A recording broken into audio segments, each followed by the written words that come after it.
What a beautiful day in Rossmoor.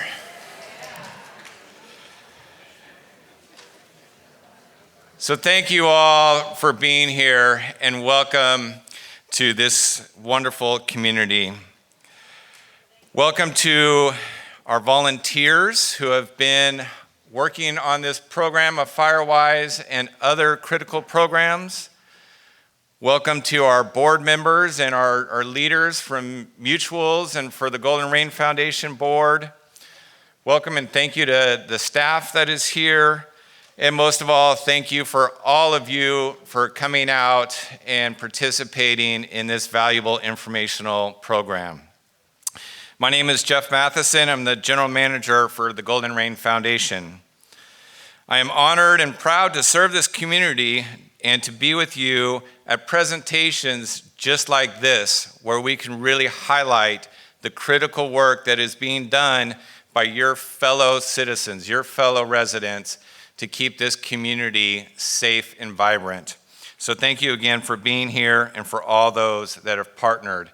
I also want to thank all of our partners that are outside the community that have been here and worked diligently with us throughout this process, from the city, from our fire district.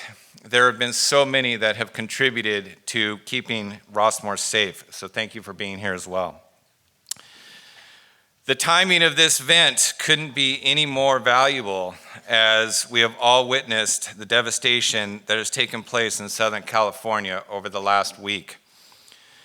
The awareness and vigilance of this community is critical in keeping us safe. Over the past several years, each of our mutuals, as well as the Golden Rain Foundation, has completed numerous critical projects to keep us safe from wildfire. Volunteers have dedicated their time on education, such as the one today, and on review of insurance options. All of these efforts make a difference in keeping Rossmoor safe, and they also make an economic difference. At a time of rapidly escalating insurance rates and restrictions on available insurance coverage, it is critical that the insurance world and underwriters know that this community is actively engaged in maintaining its safety and preventing losses. We are not just standing by and waiting. You all are very actively engaged. Many people ask if self-insurance is an option for Rossmoor. Well, 3 years ago, we began a program called the Retained Risk Layer. This is a program that is similar to self-insurance. For our first $5 million of coverage for our property program, the premium is about close to $4 million. But for that premium, Rossmoor can get back 85% of the premium with interest, but minus any losses that we experience.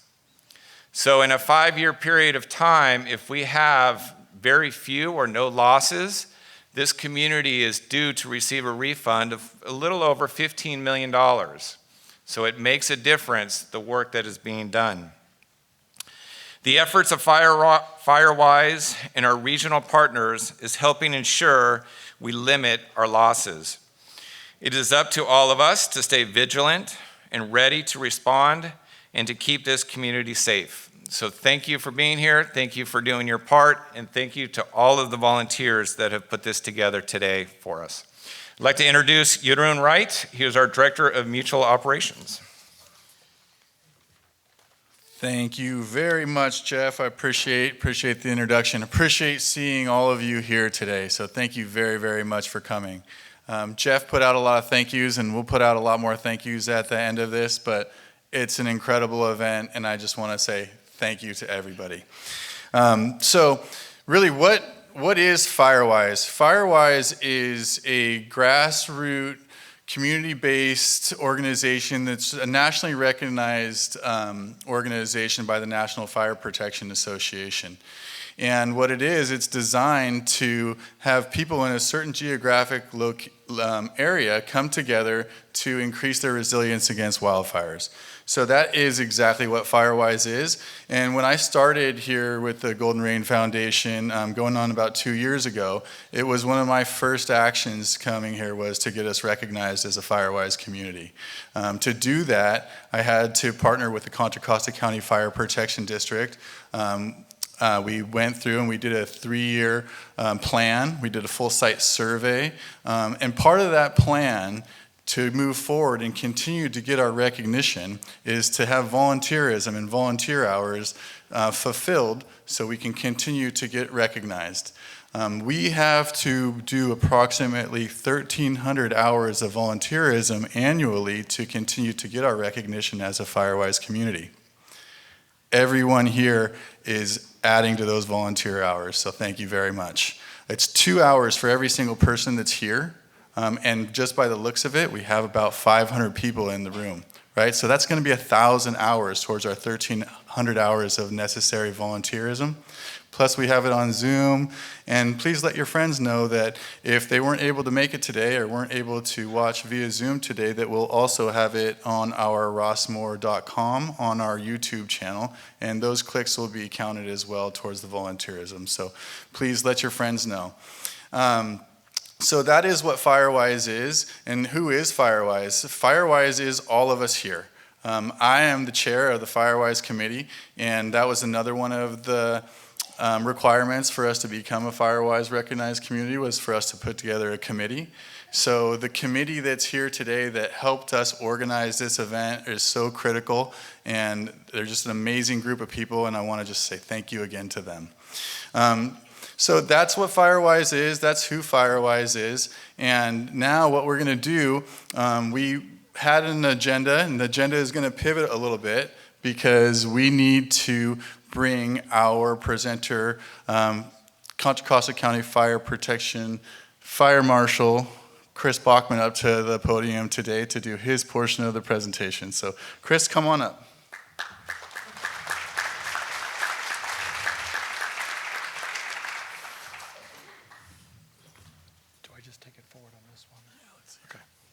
While he's getting that set up, apologize for the inconvenience of moving forward. Again, my name's Chris Bachman, Fire Marshal Assistant Chief with Contra Costa County Fire. Here today to talk to you about, back up a little bit more, about evacuations and what to expect if evacuating. As I get into that, so the reason I need to go early is literally as I was in the parking lot waiting to come in here, I got a call from dispatch that I'm next up on the list and getting deployed down to LA. So a lot of great experience, but it's how our system works. We're all there for each other, and that's how we're able to, thank you.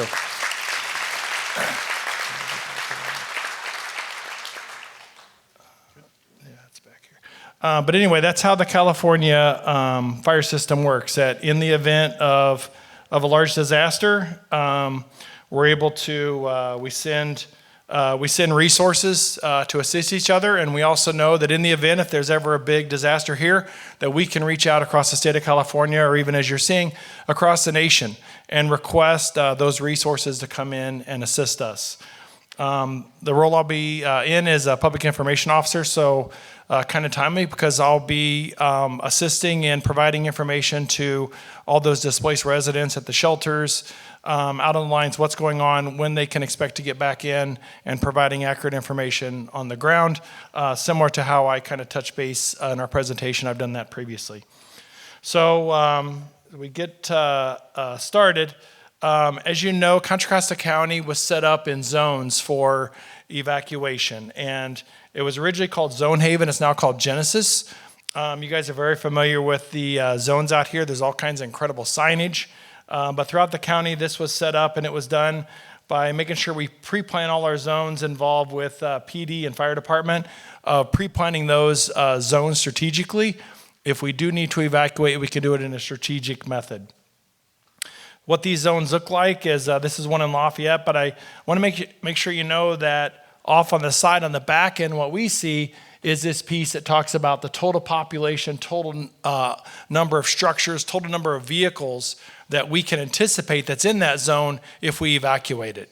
Or down in LA, as they're going to start repopulating zones, how many people are going to be coming back into those zones, how many structures are in those zones that are going to get repopulated. So it gives you an idea what to expect for traffic even as you repopulate these areas, which we'll be discussing today. This is a sheet. I saw these in the back being handed out. Tom Cashin came to me and said, hey, we're going to create a map. We want to make sure everything's color coded. Do you like? And I said, hey, that's great. As long as you keep the same number, the zone number, the same as what we've identified, that's great. And just so proactive on the signage that's been put up as you enter the different mutual areas. Just a great way to help reinforce the importance of knowing your zone, or even as you're driving throughout the community, you know what zone you're in. So in August of 2021, I went to the Dixie Fire as a public information officer and dealt with evacuating different residents and then repopulating them later. And as you're dealing with a fire at the time when I was there, it was roughly 700,000 acres, and we had approximately 20,000 people evacuated. It's a lot of logistics to get that information out. That was done through press releases, but Zone Haven was a huge factor in there. Lassen County Sheriff had Zone Haven in place. Updates were being provided live. Press releases went out several hours later, and the PIOs monitored this software to give that accurate information as soon as they were changing from either a warning to an order to evacuate, or as it was going from evacuation back to clear and repopulating areas. We're also out in the community at the shelters, as I mentioned. So you'll go to shelters, you'll have these maps, you give updated information on what to expect, where the fire is going. You will relay the weather, what is anticipated with weather coming in, and try and provide them the best timeline possible when we think we'll be able to get people back into their homes to identify whether there's any damage to their structure or not. As you're aware, we did a evacuation drill on May 15th, 2022. A small group participated in that. The CWS alert went out at 0700 hours. You'll see the text that went out to say this was a drill only, and it went really well. We identified, and this is just kind of that forward-facing, what that message looks like. So on our end, when we push that button and identify we're going to evacuate it, it sends a message to the community warning system. Community warning system then sends out the alert. So Genesis is not the alerting system. It's the software platform online that you can watch live as what's going on. We then changed the evacuation status back at 1730 when the drill was over. And similar to today, you're able to see these live updates that are going on down in LA right now. If you go to that platform that's forward-facing to the public, of what areas have been evacuated, what areas are in warning, and identify what's going on as it progresses. I know they're still in a red flag event. They're expecting it to go through late Wednesday. Same thing. You can watch this online and see how it's progressing. I know we're all keeping track, and it's just a great tool. Even if you're not there, we have resources down there already. But between the information we're getting back from our strike team and what we're seeing online, we're able to see the area they're assigned to and what's going on weather-wise and if it's growing. So what I've heard over and over as I'm out here in Rossmoor, well, what about the one-way in and out? There's concern about the one-way in and out. And in LA, I'm sure a lot of you saw this on the news about there was a portion that got bottlenecked and people got out of cars, they panicked and left. And the end result was all those fire trucks and apparatus couldn't get in. And so they had to use a bulldozer to clear a path. I'm sure there'll be some lesson learned out of that. They'll evaluate. It'll be something they look at. But we had already thought of that when we did our drill and identified that we need what we call emergency vehicle access, the EVA. How are we going to get into Rossmoor should there be a mass evacuation? So when we did the evacuation drill, we did just do the drill going in the out lane. But we identified that if it was a true emergency and we had to open up all lanes doing what's called contraflow traffic, we could do that because we've identified there's 4 different access points that the fire department can get into Rossmoor if necessary. The goal is just still to send everybody out through the one main entrance, But if necessary, we can double that capacity by doing contraflow traffic. And then when you get up to that main road there at Tice Valley and Rossmoor Parkway, you're going to be directed to either go right or left. Just please follow the direction of the traffic, and it's going to direct you to an interstate, and from there you'll decide where you need to go. The reason we do this is so the fire apparatus can then, depending on where the fire is at, which direction it's going, we pick those other strategic locations. Some of them are gravel roads, some of them are paved. They're all through lock gates, and we've pre-planned that. We have it in our maps. It's identified in Genesis on the back end, and that dispatch will even send out those information of apparatus. Here's where you need to go. Don't use the front gate because we're doing contraflow evacuation if necessary. How that decision is made is in a unified command post out in the field. And the great thing about this, so this is the back of a Tahoe, similar to most of the Chiefs, what we drive, that we have an iPad, we have our radios, and the nice thing about this platform is we can pull it up, and it's literally the push of a button remotely that we change the color of those zones, and we type in a note why we're changing it. That notification is sent to CWS, and those alerts go out immediately. So we're making those decisions in a unified command with local PD, with CAL FIRE, and with the fire department on what area do we need to evacuate, what area we're going to put in warning, what area we're going to put in mandatory evacuation. This was done on September 5th at the Franklin fire, and we ended up just putting 2 areas in warning. We were pretty sure with the air resources we had coming in, it was going to be a quick extinguishment, but again, this area had a one-way in and out. There was concern about the number of animals that probably needed to be corralled in that area. So that's why we sent that warning notice out early. But when the air resources arrived within about 35, 40 minutes, we had it under control, was able to lift that warning. But it was a true testament to test the system, give the residents an early notification there was a fire occurring. They needed to be prepared to get ready to evacuate, but we never had to push that mandatory evacuation button. So if a fire occurs in Rossmoor and you're given that evacuation order, we're asking you to evacuate immediately. That's not the time to start deciding, what do I need to get around, what do I want to take? Make sure you have that go bag already prepared. If you're given a notice or you hear that there's a fire in Rossmoor, hopefully I've provided enough information on the Genesis software platform that you can go on and see live what's going on. You'll know the zone you're in. You know what zone is being evacuated. To have an idea of when you need to leave. If you're concerned, go ahead and leave early. We just want to make sure that if we're identifying that your zone needs to leave, that's when it's time to get your stuff and get out of your house. Make sure you've planned ahead for an evacuation location. Where are you going to go?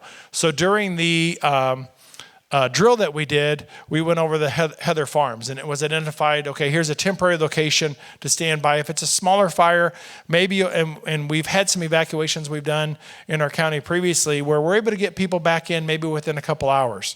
But if it's a large fire and it's destroying homes, you need to expect it could be days before you get back into your home. And in the extreme situations, as we're seeing down in LA, now we're going on a week that people have been out of their home and not able to return. So make sure you're aware this may not be a short-term thing.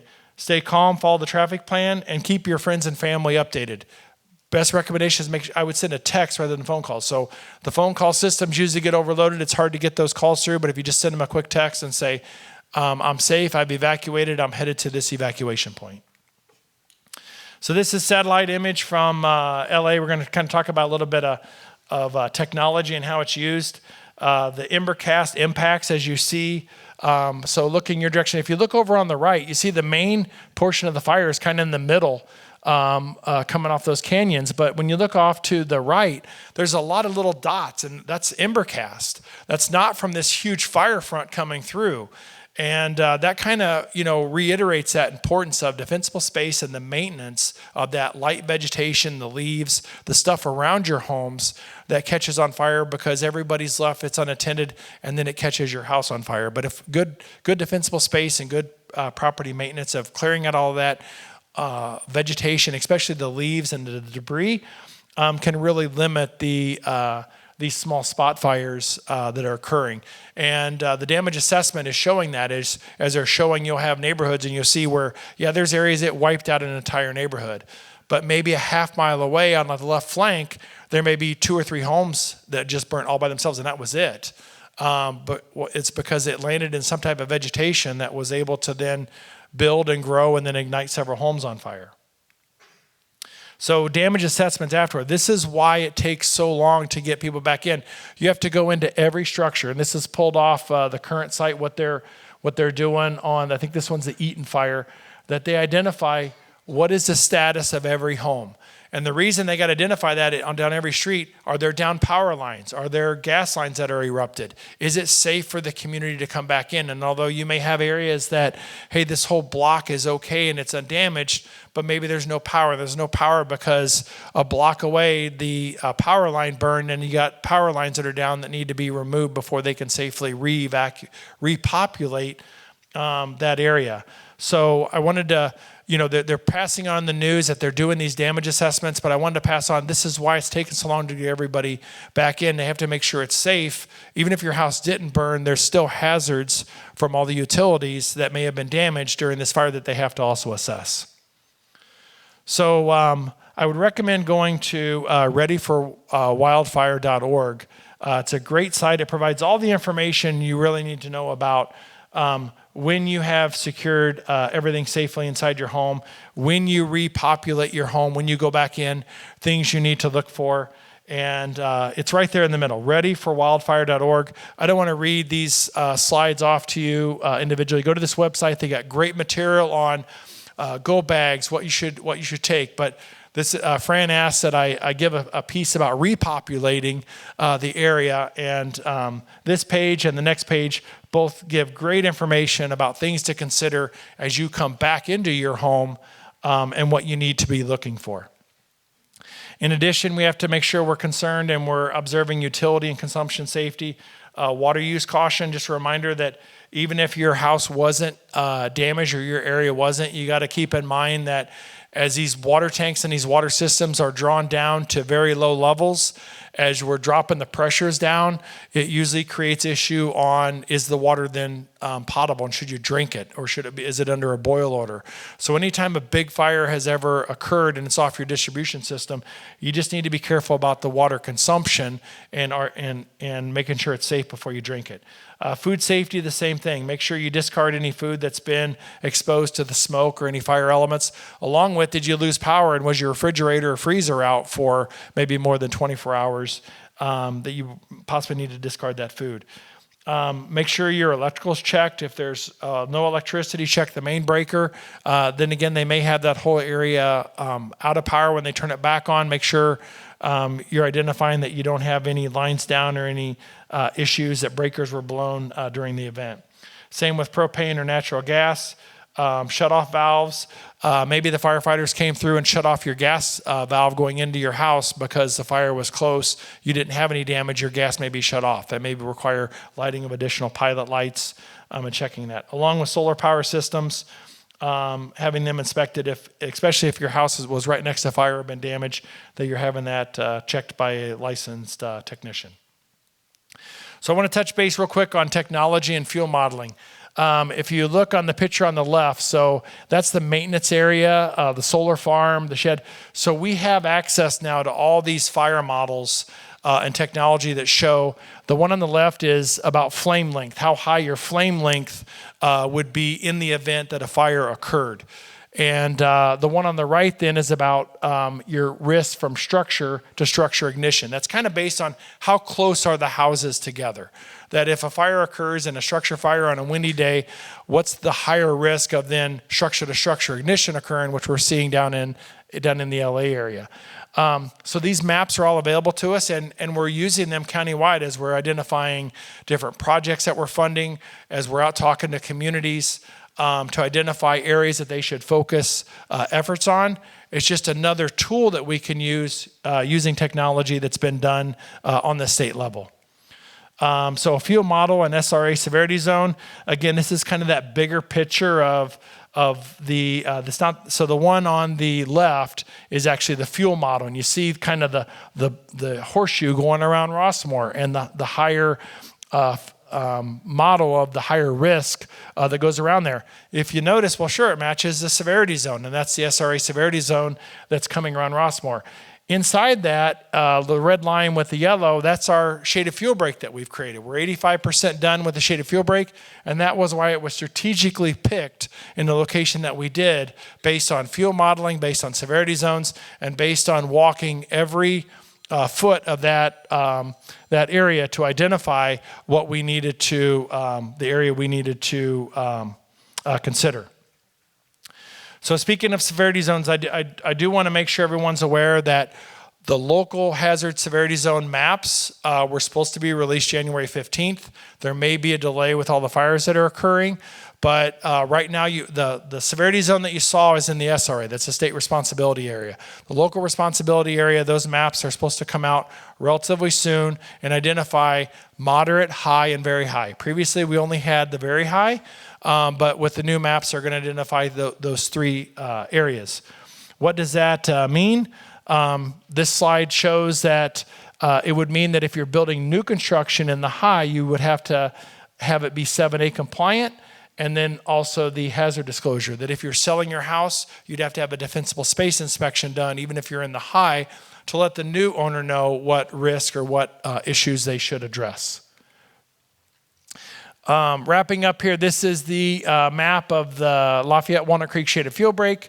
We've completed all of the mitigation work except for those last two sections over in Lafayette, which are also highlighted in yellow because it's out in a cattle pasture. We're working with that landowner to get in there and complete those two areas.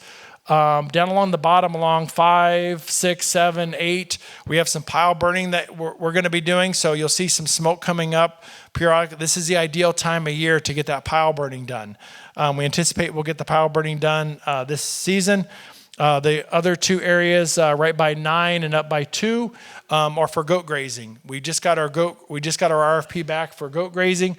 We're going to implement that this spring. It's something we're going to try out and talk with Golden Rain Foundation on how successful it was, and we definitely want input back on, hey, what do you think of the goats in the area that we tried? So when we did the grant, we said we want to kind of pilot, because we haven't done goat grazing as a fire agency for mitigation work before, and we thought this would be a great place to pilot it, see how well it works, and what the feedback is.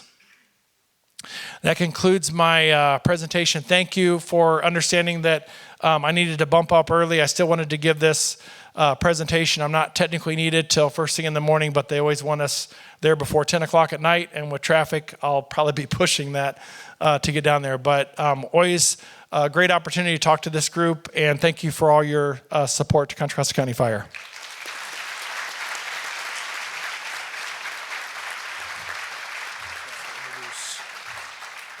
And I need to introduce Walnut Creek Assistant City Manager Charles Chen.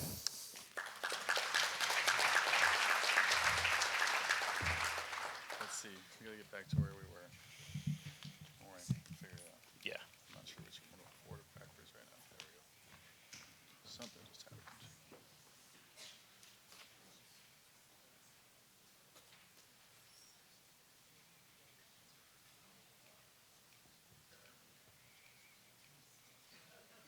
All right. Thank you, Chief Bachman, and wish you all the best as you deploy to Southern California. Wanted to say good afternoon to everyone. My name is Charles Ching. I'm the Assistant City Manager for the City of Walnut Creek, and I want to really thank the Rossmoor community for allowing me to talk about emergency preparedness. I think given what's happening in Southern California, it really brings to light the relevance of this topic.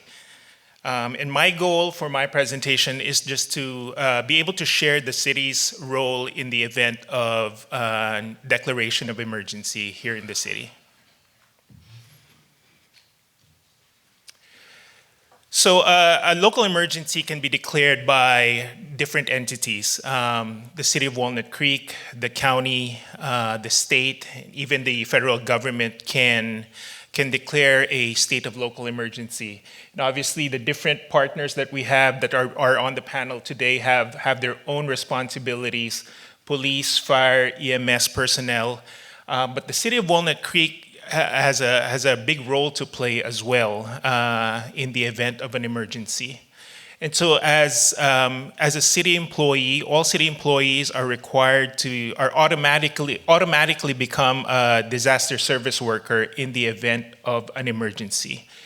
And in 2020, the city adopted an emergency management plan to really map out a planned response for the city in the event of a catastrophe hitting our city. So what happens is, once an emergency is declared, the city activates its EOC, its Emergency Operations Center. As you can imagine, the city has a lot of resources that it manages, from staff to funding, but also coordination with outside agencies, the Red Cross for activating shelters. We have a large CERT volunteer team that's made up of over 100 volunteers. And so there's a lot of coordination that happens when an emergency is done, and that's where the city plays a big role. I also want to emphasize, I think, given what's happening in Southern California, the difference between an evacuation warning and an evacuation order. I think a lot of people confuse the two. An evacuation warning is issued when imminent or potential danger to property exists. And it's also the last opportunity for non-emergency personnel to enter the area. So in the case of Rossmoor, I strongly encourage that if you are not able to self-evacuate, that this is your only time to really reach out to your group, to your support system to assist you, and have a plan of evacuating in the event of an evacuation, in the event that an evacuation order is issued. I heard on the radio today that your neighbor is your first responder, and I think that really holds true, especially for our community here in Rossmoor, because once an evacuation order is declared, there is no more opportunity for non-emergency workers to come into the area. And so it's really important for us to differentiate between the two and really prepare in the event that any of these are declared within the city. I think Chief Bachman said a lot of great things on how we can prepare, but I can't emphasize enough the importance of having a build your go kit. I think with what happened in Palisades, the fire spread out to catastrophic size within a matter of hours. You know, the strong winds really increased the fire exponentially. And for us, we've been asked in the city of whether or not a fire like Palisades could happen in Walnut Creek. You know, although we can't predict when a fire will break, I think there's things that we can control and we can prepare for, and a go kit is one of them. And if you're unsure of what goes into a go kit, there is a stateresourceready.gov/kit on the website. And then the other thing I'd strongly recommend the community to do is sign up for alerts. I know Rossmoor has different channels of information, channels where they receive information through. I know Golden Rain has their own system, the state has their own system, the county has their own system. But the city has its own system as well. And I think in light of the technology that we have with our phones and whatnot, there's no reason why we cannot get real-time information through our phones. And my philosophy is the more information you can get through more channels, the better. And with that, I will hand it off to Lieutenant Connors for Walnut Creek PD.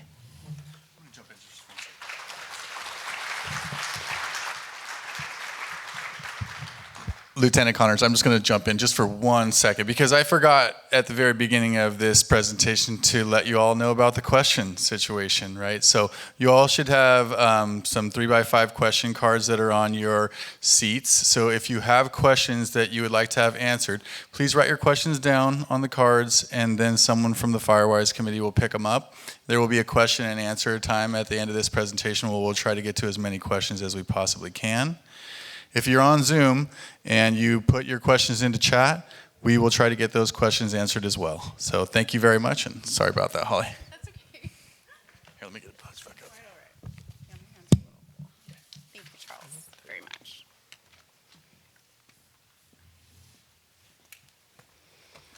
A lot of information, right? A lot to digest. My name is Holly Connors. I'm a lieutenant with Walnut Creek Police Department, and I've had the pleasure to serve the citizens of Walnut Creek for 18 years, and I can't believe I'm saying that, but that's how long it's been. And Rossmoor has always held a very special place in my heart. I've spent a lot of time in Rossmoor, and so I'm very honored to be here speaking with you today, and the fact so many people showed up today doesn't surprise me at all. And I've always known this community to care about each other, so thank you for being here. Okay, the next slides you're going to see, even after mine, all the slides are going to prepare you, and I cannot stress enough that preparation is going to be your biggest ally. Let's hope we never need to utilize any of these things or a go bag, but if you can prepare today, there's things you can actually go home today and start, or call a family member or a friend and have a conversation, or talk with your neighbor and get a plan. There's things you can do today to actually get this in motion, because the time it happens when you need to get out of your house, that is not the time to say, what do I need to grab? What's important? So my biggest advice to you is get started today. It's not too soon. And anytime I speak to the community about any topic, there's a fine line between paranoia and preparation. So I like to stay right on that line. You cannot prepare too much, but I don't want it to consume you either. But you may feel that way as you're gathering all these documents and signing up for all 5 ways that someone's gonna contact you in case of a fire.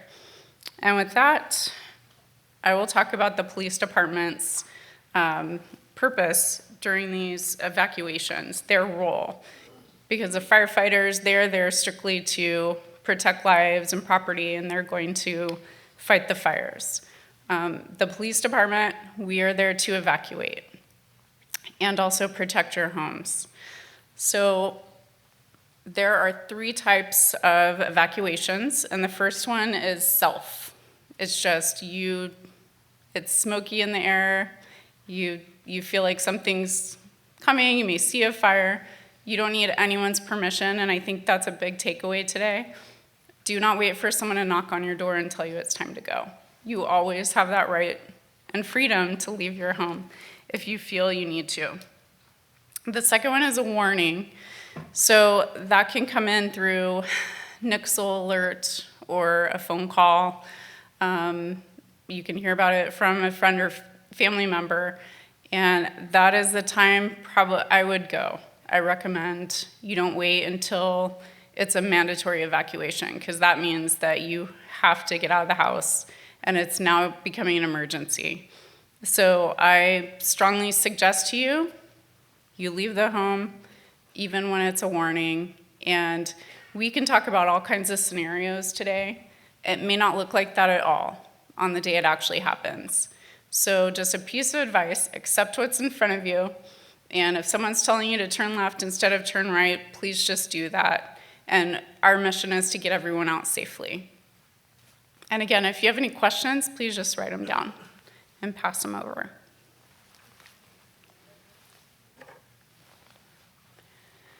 Let me actually look at my slide here. So we will go door to door if we're able to. You're going to hear a lot more information today about preparing. I'm not going to spend a lot of time on that. But if you have pets and preparing your go bag, preparing very vital documents, There's a lot of things, like I said, you can do and should do ahead of time. But you do not want that moment to be the one you're running around and panicking, when you actually should just be getting in your car and leaving. So we will enforce the order, but there's only so much we can do. So please just go. If a police officer is at your door, they don't want to kick you out of your house. They want you to be safe. So please just listen and cooperate. Maintain open roadways. So Chief Bachman showed a very gripping photo of the bulldozer, and I was going to mention that as well. I'm glad he had a photo. Because if you do have to exit your car for any reason, please move to the side. Please leave somewhere for the fire trucks to get through and the police vehicles.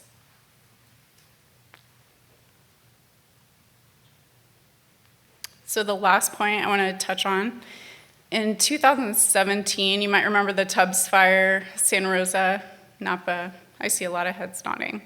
Our police department deployed. That was one of the fires that we went and helped. We protected homes. So I know that it's a very distressing thing to leave your home, but just know that's part of our function, is to protect your home and make sure people are not coming in and taking advantage of the situation.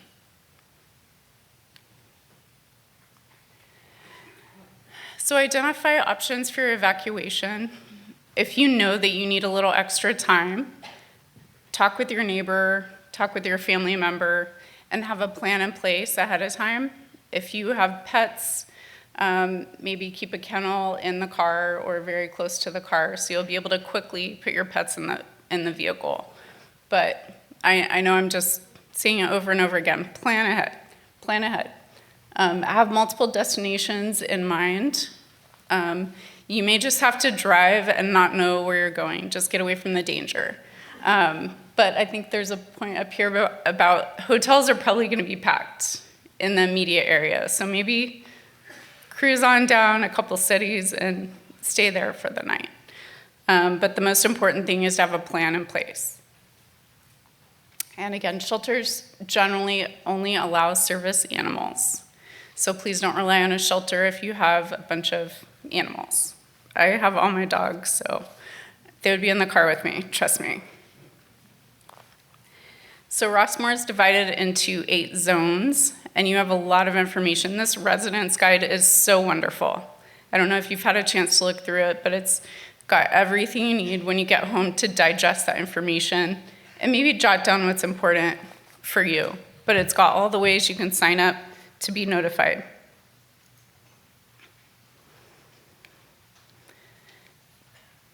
Okay, with that, I think I went over all the most important things that the police department does. But I just want to thank you in advance. Hopefully we'll never have to meet that way, but if we do, please just cooperate. We want you to be safe, and we really appreciate you coming today. Thank you.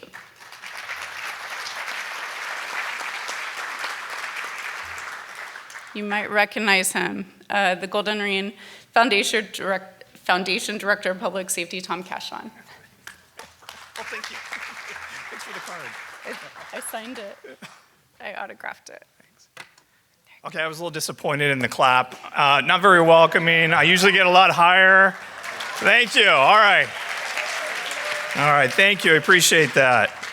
I need that. Okay. I'm Tom Cashon. I'm the Director of Public Safety here for the Golden Ring Foundation. I've been here about 4 years. I am retired from the Walnut Creek Police Department, and I was there for almost 25 years. I've been enjoying my time here. There's a lot that's going on here, right? I think in your lifetime, right, most everybody, I would say, it was going like this. There was a lot of different things that happened. The Berlin Wall fell, some other things fell. And then it seems like over the past 25 years, it's just taken off. I mean, we're seeing things we've never seen before in our life, and we're having to change our lives. We're having to learn a lot more so that we're safer. Because of that, I have to thank every one of you that's here and who's on Zoom and who's watching on TV or who watches it later, taking the time to be proactive, to learn so that you are better prepared in an emergency. It's so important. In the police department, we had a short captain. He was actually really good, but he used to always come into our lineups, and we'd also see him on the street, and when you go into his office, he always had the saying, and Holly's gonna remember this. He said all the time, "Those who fail to plan, plan to fail. Those who fail to plan, plan to fail." So if you take anything out of here, it's to plan. It's to plan on reading that guide that is out front, and we'll go over that. Reading the card, talking to your neighbors. I love the quote that Chief Bachman did. So important, right? We are a very tight community. We're a very unique community in that we look after each other. So when you leave today, if you have a neighbor who's immobile, who maybe doesn't drive, by all means, introduce yourself and maybe come up with a plan if there is ever going to be an evacuation. Like, I got you. If you are immobile and you don't have a way to drive out of here in an evacuation, please go talk to your neighbors, maybe bring them a cake, some cookies, right? Build that relationship and ask that if something ever happens where we have to be evacuated, can you please give me a ride, right? If we look after each other, we're gonna be far better off than if we don't. If we just take off and forget about everything behind us, that is not the way we do things here, right? We look after each other. Okay, cool. All right, cameras. Does anybody know if we have wildfire cameras here? If you do, raise your hand. Oh, good, we got a few, okay. All right, technically there are 3 wildfire cameras that oversee our area. One sees about 90% of it. It's up on Lucas Drive, which is at the top of Stanley Dollar Drive, if you're not familiar. Stanley Dollar Drive's right here. You go all the way up to the top, there's the gate there, right? PG&E plant's there. Just past there, it turns to Lucas Drive. And if you go to the right, or if you just look up, you'll see these big towers. On there is a camera, and it's part of the Alert Wildfire program. Please write that down because you can go online and look at these. Alert Wildfire. If you just program into Google, it'll take you to the site. You can actually go and look at that camera and see what it's looking at. Now that camera moves. You can't move it though. Only public safety officials like Fire, the fire department, obviously the police department, those kinds of people have access to look at it and move it around and look at certain things. And they use that, 1, to identify if the fires happen, 2, what is the most effective way to do an evacuation because of what they're seeing, and other information that they're detailing what kind of infrastructure is being affected. For example, PG&E fire, lines are now being affected, things like that. So that's what they're there for. The second one is right up here on Terra Granada. If you go driving up Terra Granada and you look at a pole right by where they have the East Bay Mud, a little water pump station to the right, you look up and you'll see the cameras. It's mounted to one of the light standards there. That one you can't see. That one's restricted for some reason. I don't know why. I've asked many times, can we open that up to the public? But for some reason, that's been restricted. The only thing I can think of is how many residents are around there. This is the only thing I can think of. And then the third one, which is like a half camera. Anybody go hiking around here? If you go up to Rocky Ridge, you'll see a tower up there.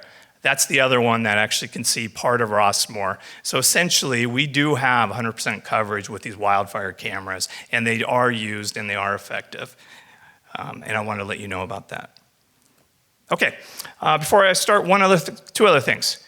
If you're part of CERT, can you raise your hand?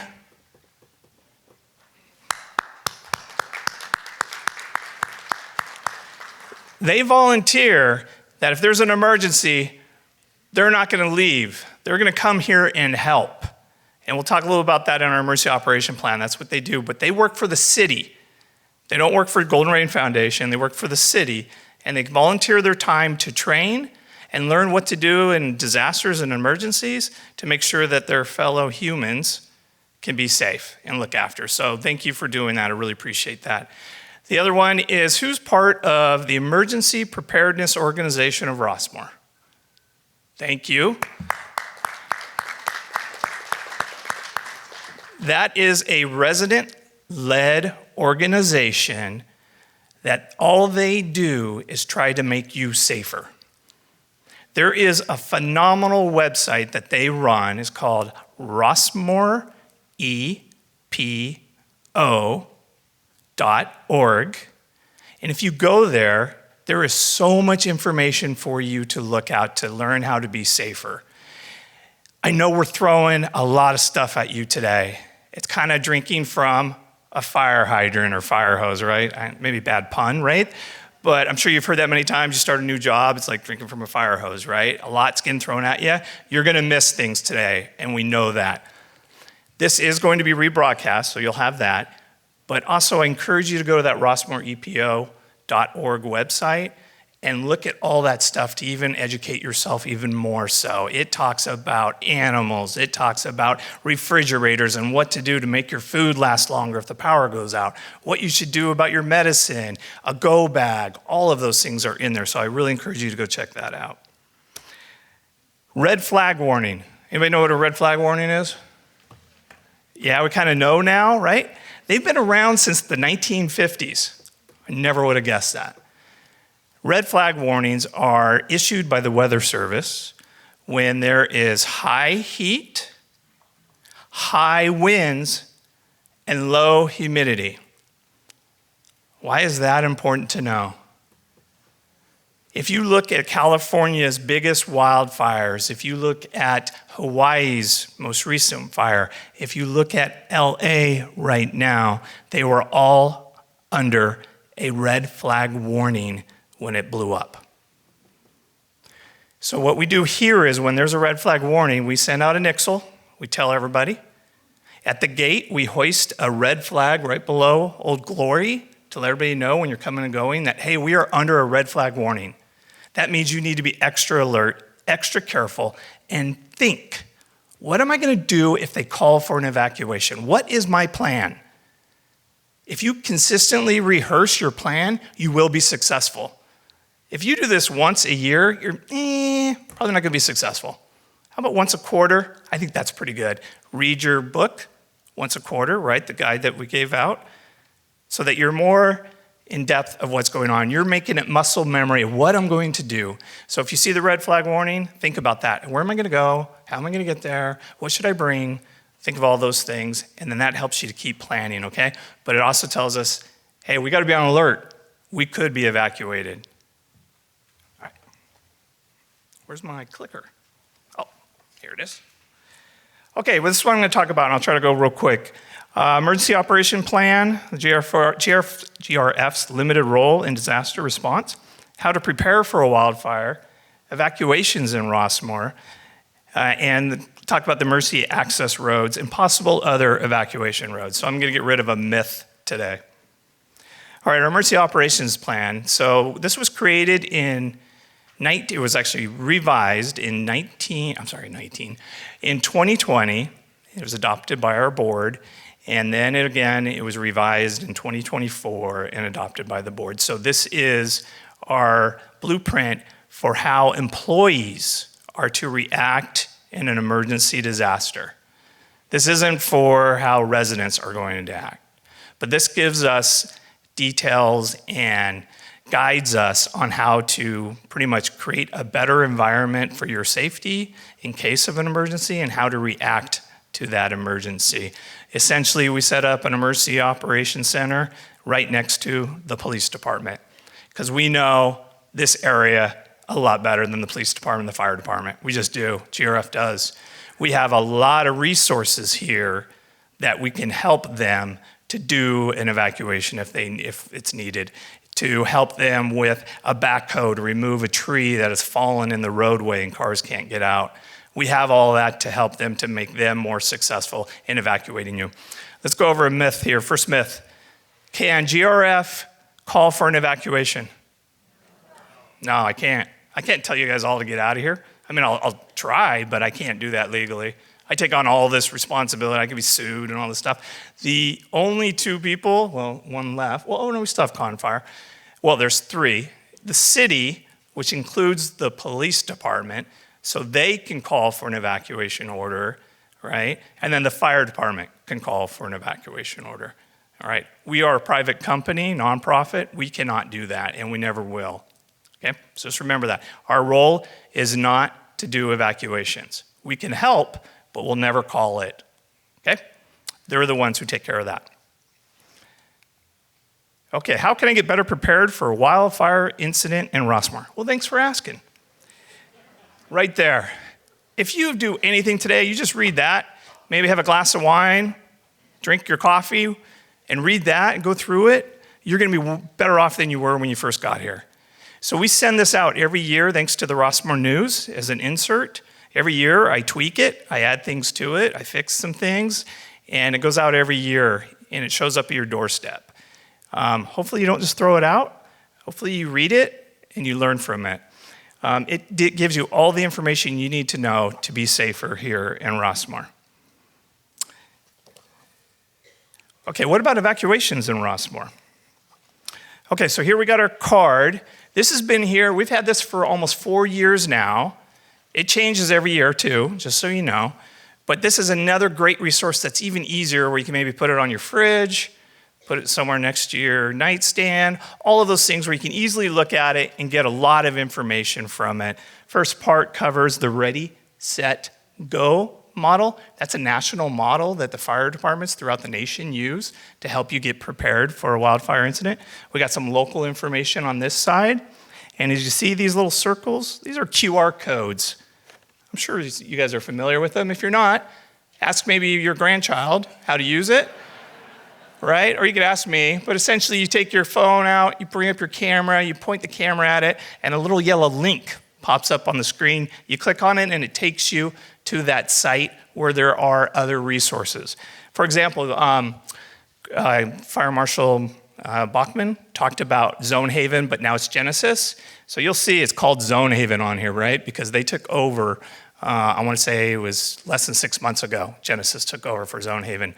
But if you click on that link, it takes you to Genesis, right? And that's where we want you to go. So these links still work, they're very active, and they'll help you to be even better educated on emergencies. All right, here's our 8 zones. Does anybody notice something unique about this other than it being really pretty with the colors? And yeah, I know, I got a little carried away on that. But do you see the numbers? 1 through 8. This is for, see how it starts with WCR? That stands for Walnut Creek, the city of Walnut Creek. We have the first 8 zones out of the entire city. So just to let you know, we were ahead of the city on this. No offense. Well, you weren't here, Charles. So when this happened, and granted the cities worked so well with us because we brought it to them and said, we want this to be our evacuation zones. Will you recognize it? And by the way, we hear this new thing coming. It's called Zone Haven. Are you willing to adopt it? And they said, tell us more. And so we did tell them more, and now we have 1 through 8. So one thing I do want you to pay attention to is, right, when you pull in your entry, and we'll cover that, you'll see the sign. If you go online, something's going to throw you off. When you click on that and you go to Genesis, you're going to see WCRE as in Edward. That's phonetics, E, 001 to 008. After we published all this stuff, Zone Haven and the state, they came back and changed it and added an E. So in the future ones, we will change that to E as well, but just so you know, that is the same thing. If you see E, that is the same thing as not seeing an E for your zone. And there they are. So first one on the left is whenever you pull up to any major street, we post on there what zone you're entering into. And then on any entry, we also put down what zone that entry is in. This not only helps you to know your zone, but it helps that Walnut Creek police officer, that new guy, Tommy Cashon, who just started, and his sergeant or his lieutenant, Connor, says, I need you to go evacuate WCR 008. And so I get out my map, and I go driving along, and when I'm going up the street, I can go, oh my gosh, I see it. They're all on these signs.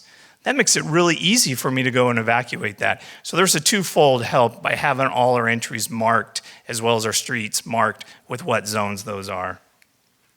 Okay, here comes another myth I'm going to debunk. There's only one way out of here. How are we ever going to survive? You can't evacuate 10,000 people out of here all at once. Well, that part's true. You can't evacuate 10,000 people out of here all at once. And that's why we have the 8 zones. And the police department and the fire department, what they do is they evacuate the zone closest to the threat first. Then they move to the next zone. Now some ask, well, what happens if other people in the other zones hear about the evacuation and they go ahead and they block the roads as they're leaving while I'm trying to get out of my zone, which is truly in danger? Well, here's this other thing that this map has, which is pretty cool, that the police department has. They have these things called pinch zones or control zones where they can stop the other zones from evacuating. They pull a patrol car, they put up their hand, say, no, you're not leaving because that zone over there is leaving ahead of you because they're in danger. You're not in danger right now, okay? So because of that, I want you to think of this. And it's brought up many times, but I gotta hit you on this one. Self-evacuate. Don't wait. Self-evacuate means I see smoke in the Las Trampas wilderness down here, the south part of Rossmoor. I've been here, 4 years at least, but in the police department, I've been here many times. I've never seen a fire over there. But gosh darn, if there's a fire there, it's gonna be a big one. So if you see smoke anywhere, you guys have been around for many years, by all means, take that opportunity to go see a movie, go shopping, go see your kids, right? That's called self-evacuation, leaving way before someone even tells you because you're looking at it, you're going, I've been on this earth for 79 years, and that does not make me feel comfortable. By all means, gather your stuff, go. I'd much rather you be inconvenienced and enjoy a good movie, even if it's a bad movie, than have you have to wait in line to get out of here. How many people see the evacuations of the hurricanes in Florida? Right, you see the main, I don't know, I-95 or something like that. They're all just on one freeway trying to get out at the last minute and they're not going anywhere. Let's try to avoid that by leaving on your own free will before an evacuation is called, okay? That makes it easier for law enforcement to evacuate the others who need more help. Okay, let's talk about the other alternate roads that are here in Rossmoor. We have 9. If you look at the map, I think you could see, you see yellow, you see red. The difference is yellow is passable, meaning you could get through there with a 2-wheel drive car. Doesn't mean it's that safe though. And then you see red. Those means those are 4-wheel drive ones. All these roads were originally designed to be for fire trucks and their equipment like their bulldozers and other stuff to come into Rossmoor. They were never really designed to be evacuation roads, except Stanley Dollar. That is one of our true alternate emergency evacuation roads. Okay, that is designed to be that way. And you could drive it to get out of here if you need to. However, you don't go there unless the police department tell you to go there. You don't go there unless the police department tell you to go there. Because you could go there and go, I don't want to wait in line, or I know the easiest way out of here. I'm going to go up my street. I live on Stanley Dollar. You may get up there and the gate's locked. Oh, so you break in through the gate. Okay, I've heard that one before. I'll just cut the lock and go through. Okay, you go through there. Oh, you didn't realize that's where the fire department is staging all their backhoes and bulldozers. You ain't going anywhere, and now you're stopping them from coming in. So please, don't get creative in emergencies. Follow where everybody else is going, and you'll be way better off. Okay? But there are many that there's other ones that the police department can open up that are safe for vehicles to travel through, and be open to that idea that there might be another way out of here. Be open to it, because we saw it when we had an accident 5 years ago at the gate. The police department had to shut down the front gate. People queued up, lined up, in a big old line. Police department as well as GRF staff were going up to the cars and trying to direct them to another exit off of Comstock. Anybody live on Comstock? Okay. Oh, so we got a few. If you go down Comstock, there's a gate that the police department opened up, and we all started trying to direct people out of there. People would not leave the line. Nope, I can't get out that way. I don't know what you're talking about. Nope, this is the way I get out of here. So please be open to other directions. If you see it by the police department, follow it. If you see it by me, follow it. I'm not going to lead you astray. However, you probably won't see it from me unless it's in a dire thing, because that isn't my role. That is their role, right? They're the ones who direct you out of here in emergency. All right, where can I get all this resources, right? We talked about all the ones that we showed today. Rossmoor News has them. The Public Safety Office has them. Gateway has them. And MOD has them, but they're also online. So if you ever want to look online, if you want to share it with others who may not have it or who were not here today, you can go ahead and grab those for them. Okay, one last thing I'm going to cover. All our planning failed. The event was so darn big, everything fell apart.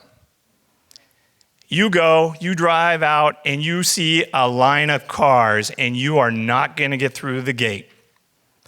And there's fire coming over the ridges. Embers are flying by overhead, landing and catching things on fire like Chris showed. This has now become dire. This is the last resort thing you do. You get on the golf course. Am I clear on that? That is not the first thing you do. That's not the second thing you do. That is the last thing you do if you cannot get out of here and you are threatened by fire. Get on the golf course and stay low. I know that doesn't feel very comfortable, but I want you to have that in your pocket in case you need to pull it out. The last thing to do is get on the golf course. I've seen it. I've been deployed to Santa Rosa. Same with Holly has seen it. No buildings on the golf course were burned. The grass was in perfect condition. The trees were beautiful. I felt I could grab my 9-iron and start hitting out there. However, off of it, all the homes were burned.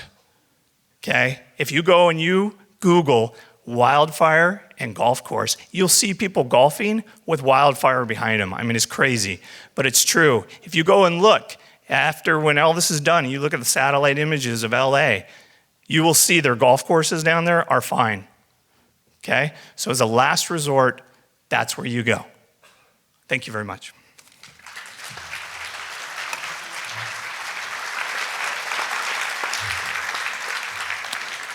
And now I'm going to introduce our landscape manager, John Tawas-Jurna. Thank you, Tom. Well, how's it going, everyone?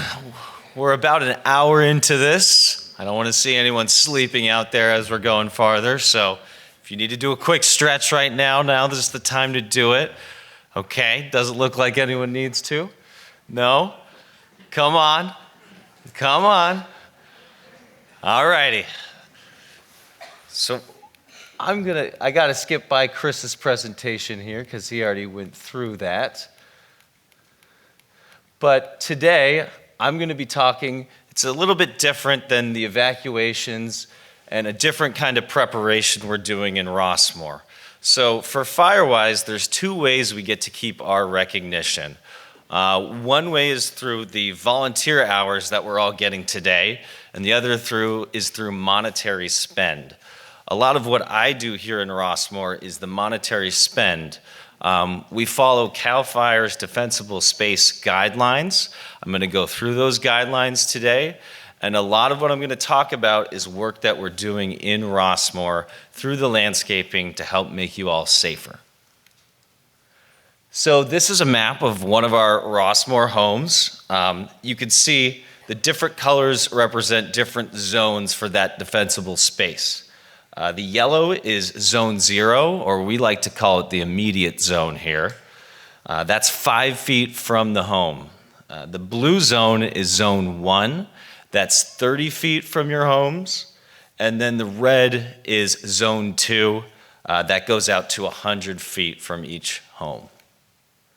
So talking about the immediate zone or zone 0, this is right next to your home, and this is kind of a newer addition to their defensible space guidelines within the last few years. Our key point here in Rossmoor is we want to remove that flammable mulch in that 5-foot zone. In Rossmoor, we do use a composted wood chip, which is the least flammable material, but we still don't want it directly around the homes. We want to use a hardscape material instead. Just some examples of those: concrete, obviously, decomposed granite. We use a lot of Lodi stone and Noya cobble. I'll show some examples about what that looks like. Other key notes is removal of dead or dying plants. We want to keep things pruned off of the buildings, have some space between those plants, and then we want to make sure that trees are pruned at least 10 feet away from chimneys.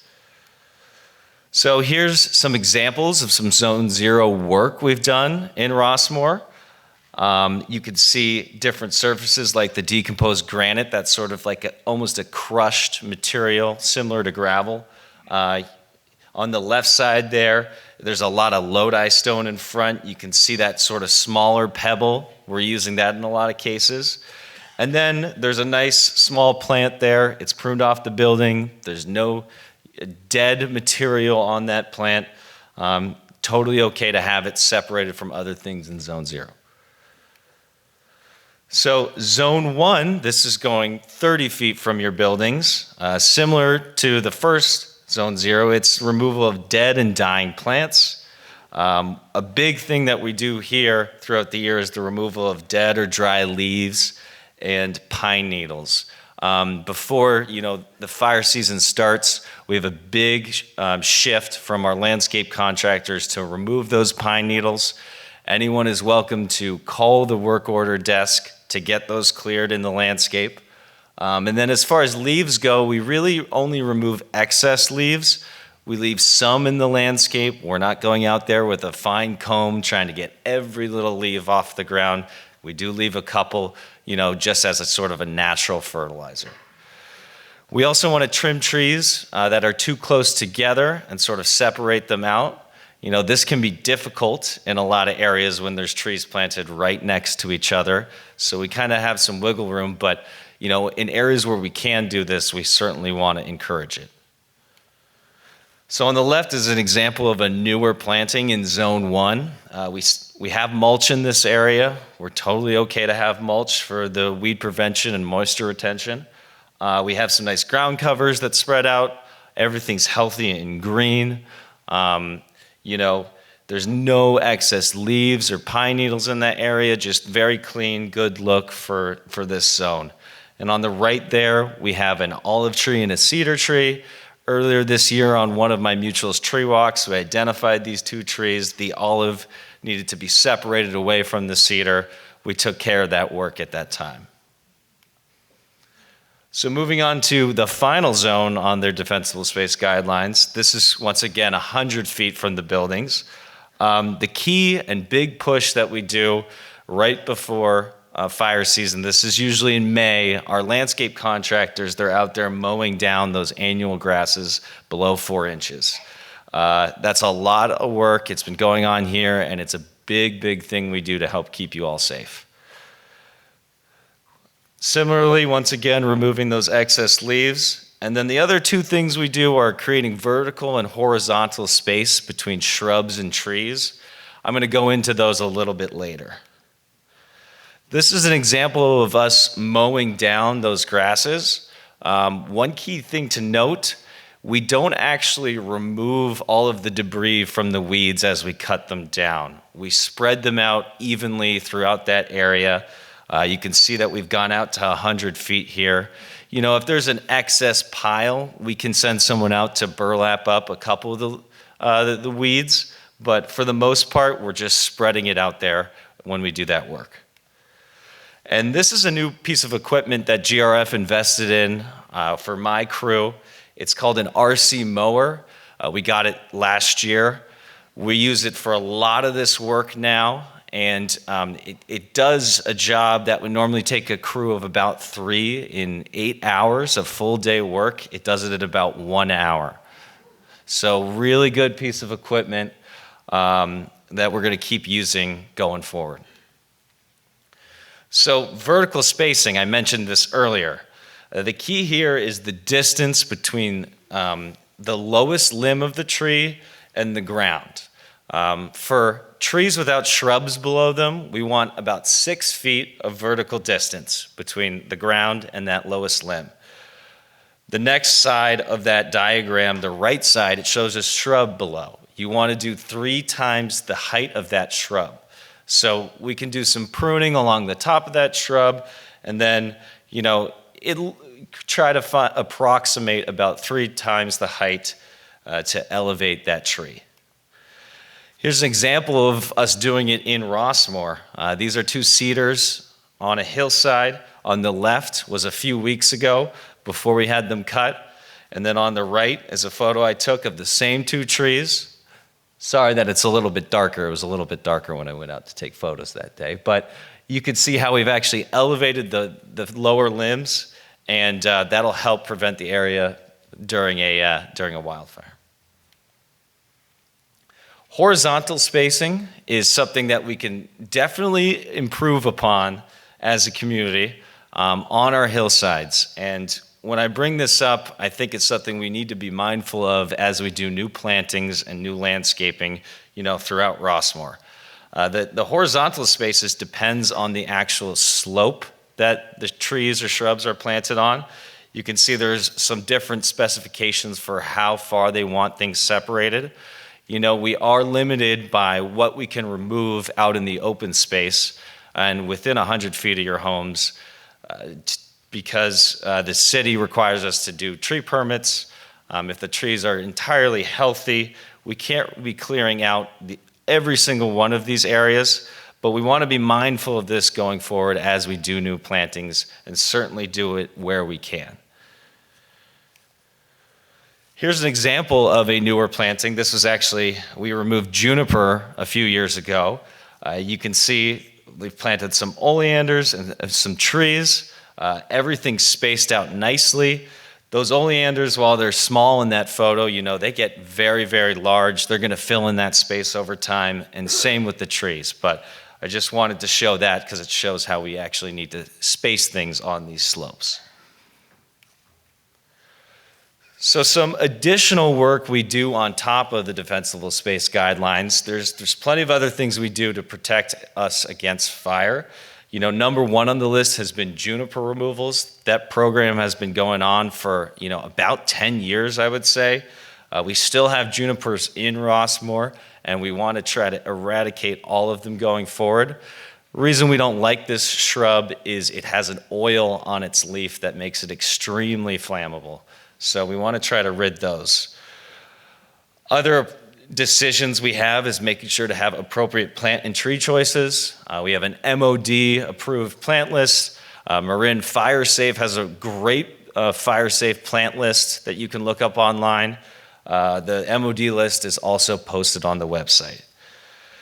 We do disking work every year that the Contra Costa County Fire Department required us to do a long, long time ago. That's done with a tractor. You'll see that tractor going up the hillsides in various locations, and we have a sort of schedule that we go on every single year.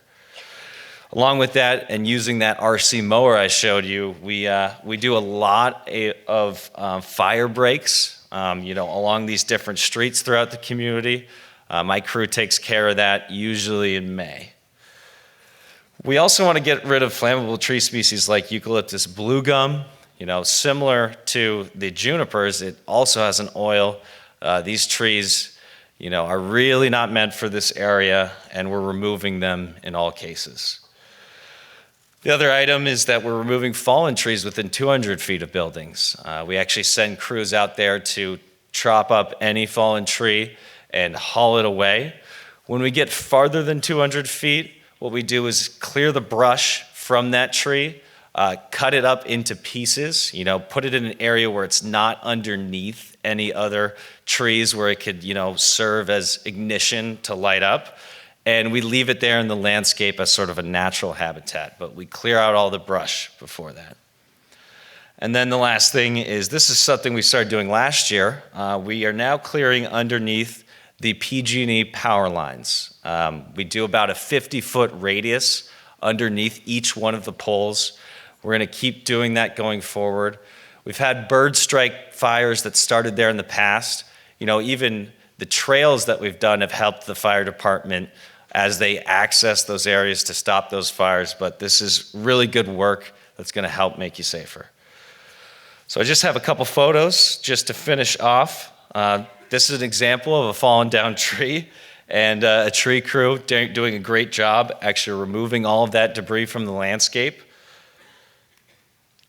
Here is that disking work with the tractor. You can see on the left actually doing the work, and you can see on the right how it actually chews up the ground, would make it really hard for any embers or anything to get through that disking work. And then finally, this is an example of a juniper removal we did in the past. On the left, you can see what it looked like before. You know, yes, it's nice and green. It covered the entire landscape, but it is very, very flammable that way. On the right, we have plants spaced more evenly. You know, it's less flammable plant material. A good example of what we're going to be moving forward to in the future. So that is all from me. I'd like to now introduce Noelle Cross from the Contra Costa Fire Department. She is the public educator for them.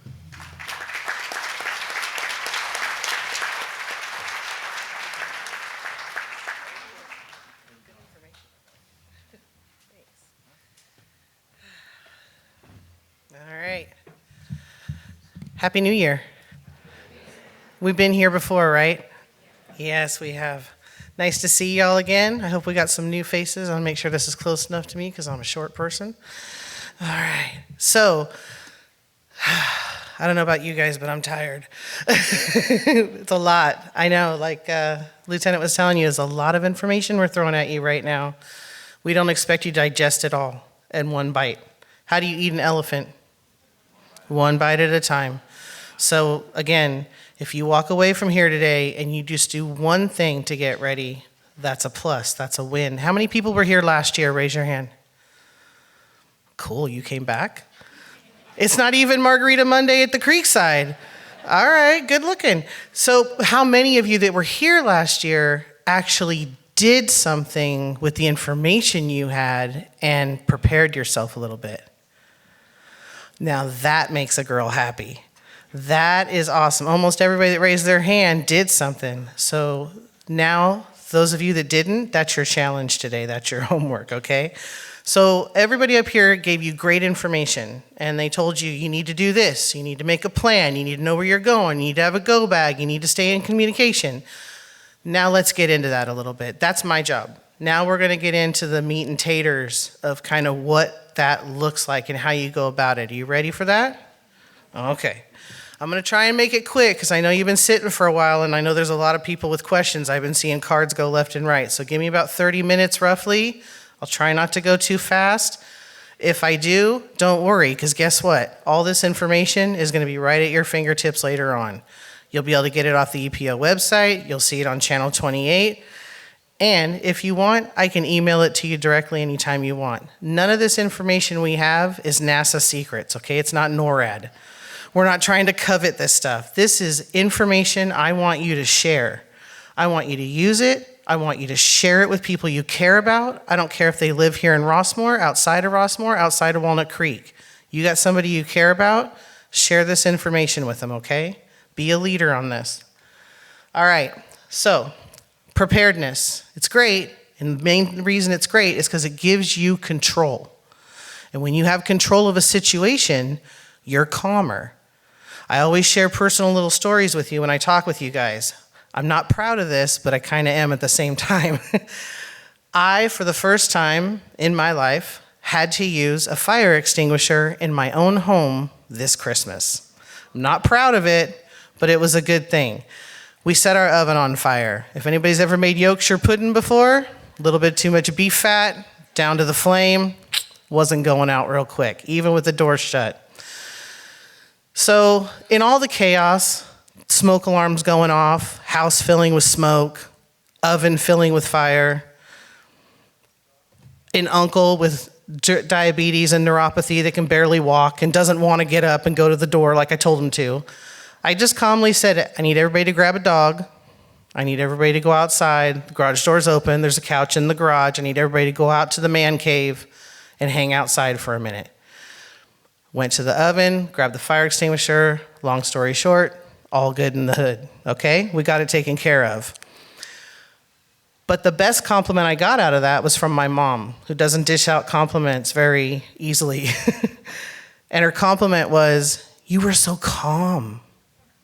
You didn't yell. You didn't freak out. You just handled it. And I said, well, yeah, Mom, I'm prepared for this. I mean, I teach it all the time. Here we go. Prepared, right? When you prepare for these things, when you're ready for these things, when you understand what you're going to do, you stay calm. And calmness is what's going to keep you safe during any kind of event. That calmness. So calm and control. Now let's get into how we do this. 3 steps, okay? 1, we're going to talk about creating our evacuation plan and how we work that. Number 2, we're going to talk about go bags and what we should put in them and think about and where we should have them. And 3 is all about communication and staying informed. I see a lot of people out there with one of these fancy little guys right here.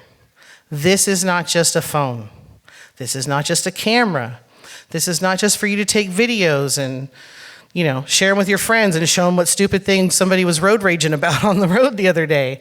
This is a little miniature computer that you can put important files into to have with you when you evacuate, as well as this little thing right here can help you stay in communication before an event, during an event, and most importantly, after the event.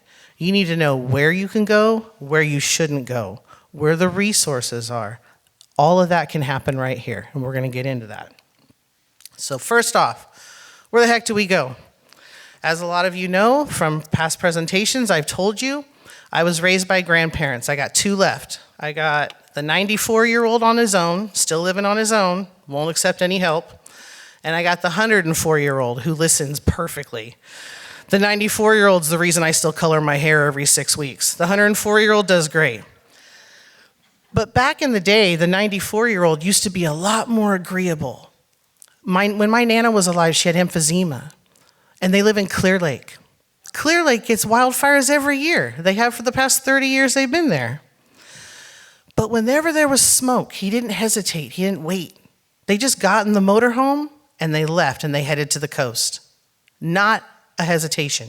Now, not only does he wait for the fire department to knock on the door, he waits for the sheriff's department to knock on the door, and he still refuses to leave. It doesn't matter. We all make choices. We're here, all of us today, to hopefully enlighten you and educate you to make a smart choice. One of the things I always say when I give these presentations is, what is your acceptable level of risk? It's different for everybody, and it's different as we age. Our pride seeps in, our ego seeps in. Remember, the 94-year-old tells me, I survived Korea, I survived the Depression, and no one's going to tell me what to do, and I'm going to survive this. The 104-year-old grabs a beer, gets in the passenger seat, and heads to the Elks Lodge. That's what I want you to do. So we got to have a plan, though. We got to know where we're going. So think about that. Lieutenant was very smart in talking to you about your pets. Not everybody has them. I do. I got 3 dogs, 2 cats, and 3 chickens. Yeah, I know, a little over the top, but I love it. But if you've got pets, think about, is there any pet-friendly hotels? Why don't you make a list of pet-friendly hotels between here and, say, Napa? Because you don't want to think about going down the street to the Holiday Inn, okay? They could be full already. Who knows? There could be a soccer tournament in town that you don't know about. Plus, if everybody else here goes to the same hotel, you're not going to get a room. You need to think about this as when you're leaving, you're going on a little trip. Okay? You're going to take a little 3-day weekend. That's how I want you to view it in all of this and when you're preparing. Now, when I go away for a 3-day weekend, I want amenities. I need a hot shower, some hot food. I might even want a spa treatment. We don't know, okay? Think about those places ahead of time. You can think of family and friends, but if you have pets, think of this. Do your pets get along with your family and your friends' pets? You got to take all this into, now's the time. There's blue skies outside, nothing's going wrong. Now's the time. Think of a few different places you can go. The Red Cross shelters are wonderful. I volunteered with the Red Cross. They're awesome people. Awesome. They do a great job. But do you know what it's like to be in a Red Cross shelter? Because I do. As a former volunteer and someone who's been in this stuff before, imagine a room like this, and you got your cot. And 6 feet behind you, and 6 feet in front of you, and 6 feet to the left, and 6 feet to the right, you got somebody. You get to hear all of their stuff. Their burps, their snores, their poots in the middle of the night. Is that conducive for you? What is your acceptable level of risk? What's your acceptable level of comfort? I don't want to be in a shelter situation. I want to be somewhere where I'm okay and I got a nice warm bed to sleep in. So think about these things of where is it, what if you have medical equipment? How many of you might have a CPAP machine or oxygen? Think of some place where you're going to be comfortable. Just sitting in these chairs for 2 hours is uncomfortable, am I right? Yeah. Exactly. You don't want to do that for days on end. And if you do, more power to you. But if you don't, let's think about what we're going to do instead, okay? All right. How to go. As they've said, planning. In the fire and in emergency preparedness, we always have to have a plan A and a plan B and a plan C, and then you got to be flexible to boot, right? Because they could all go and you're done, and you got to start all over again from scratch. Think about where you're going to go and how you're going to get there. So let's say you get out on 680. Northbound is a mess. You don't feel like sitting in traffic. You got any place you can go southbound? So when I'm talking about these places, I want you to think of the area as a large, big bubble. Let's say Rossmoor is having an issue. That's a small bubble. Get away from here. Think 15, 20, 25 miles down the road. Heck, think Napa. They've got great spas, right?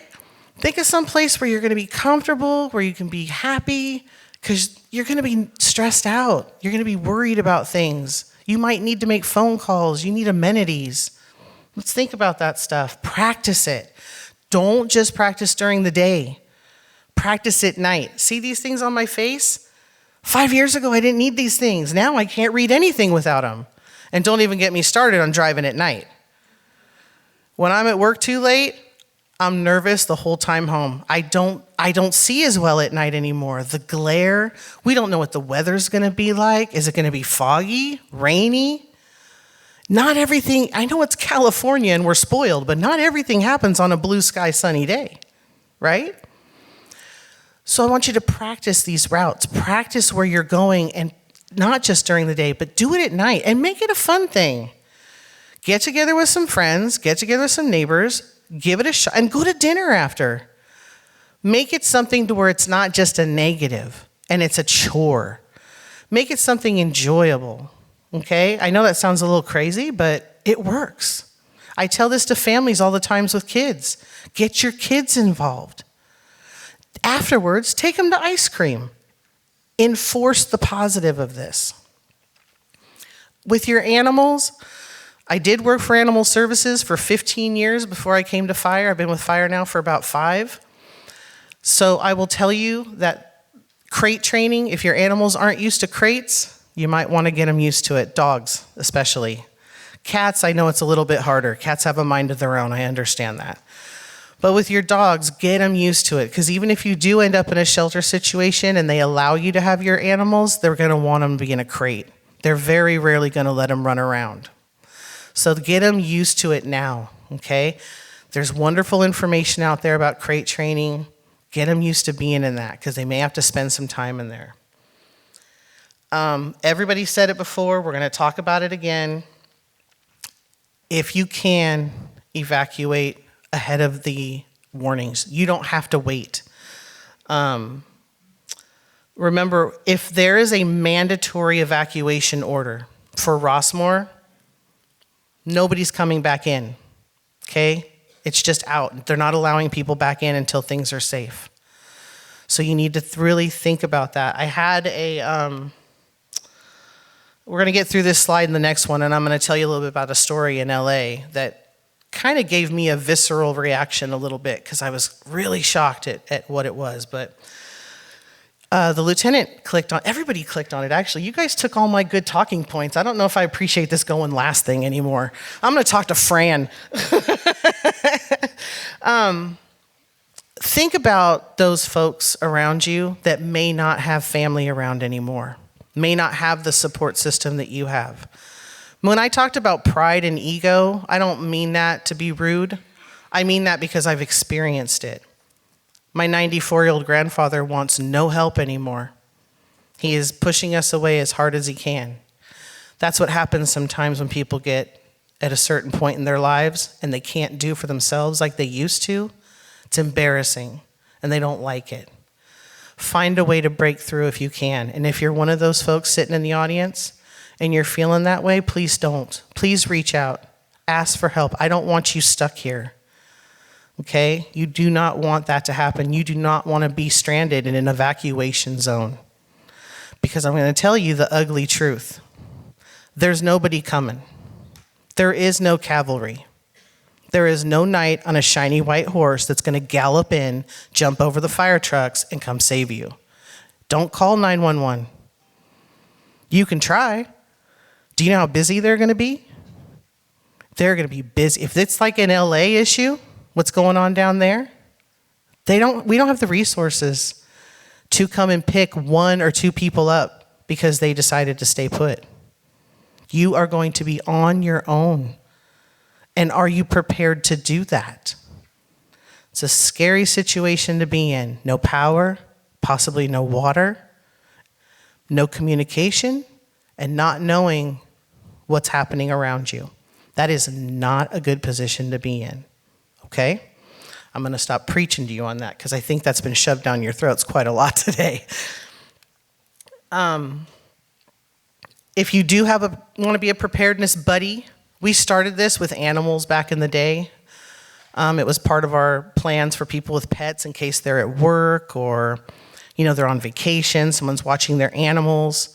These are some of the items you need to think about. If you're going to be a preparedness buddy or you're looking for someone to be a buddy.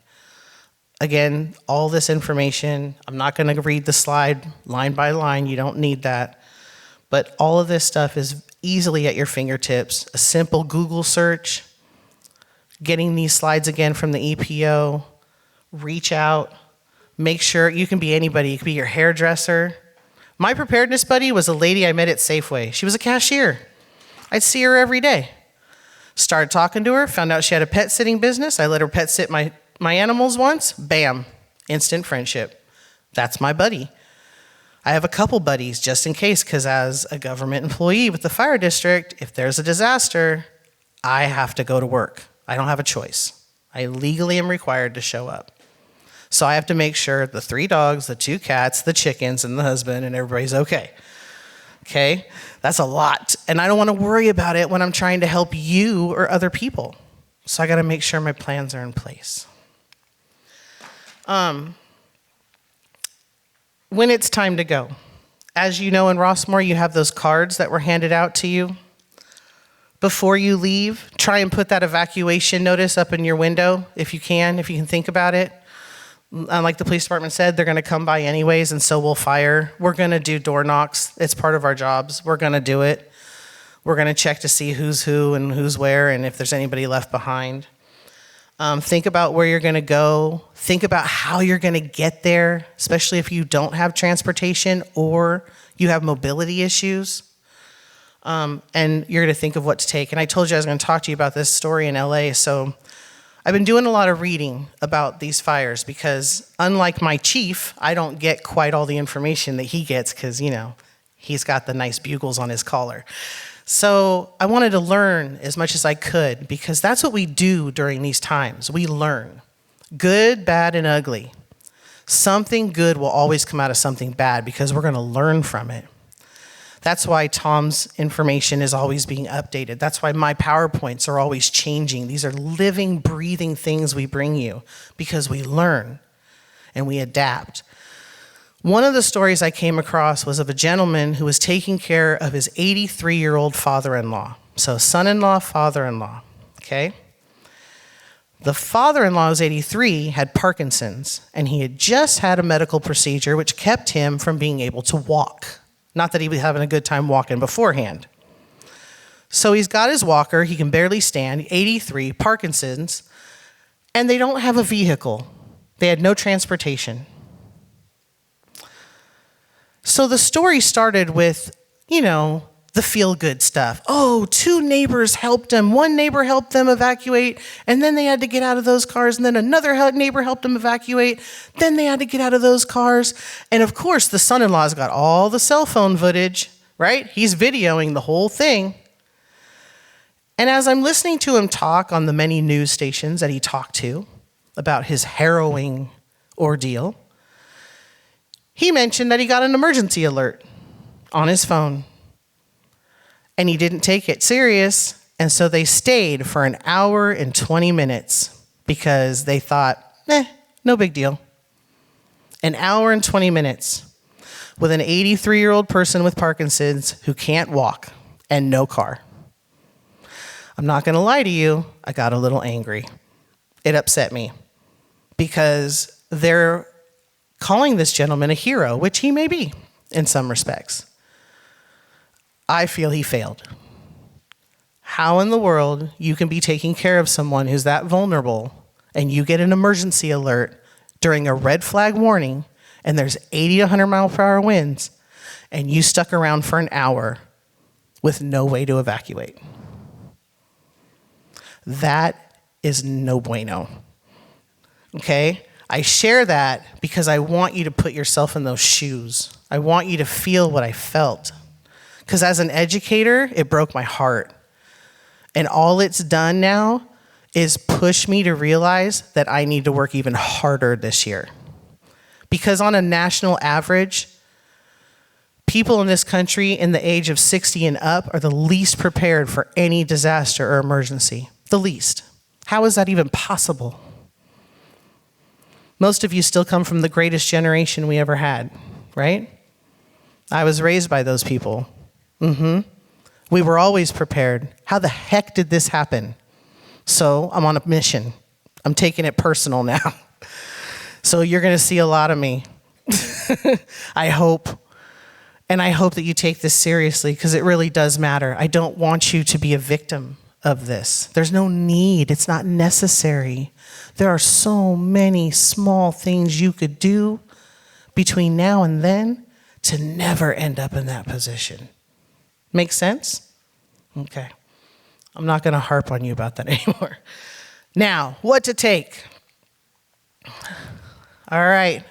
You got to build that go bag. Now, you can do this 100 different ways from Sunday, okay?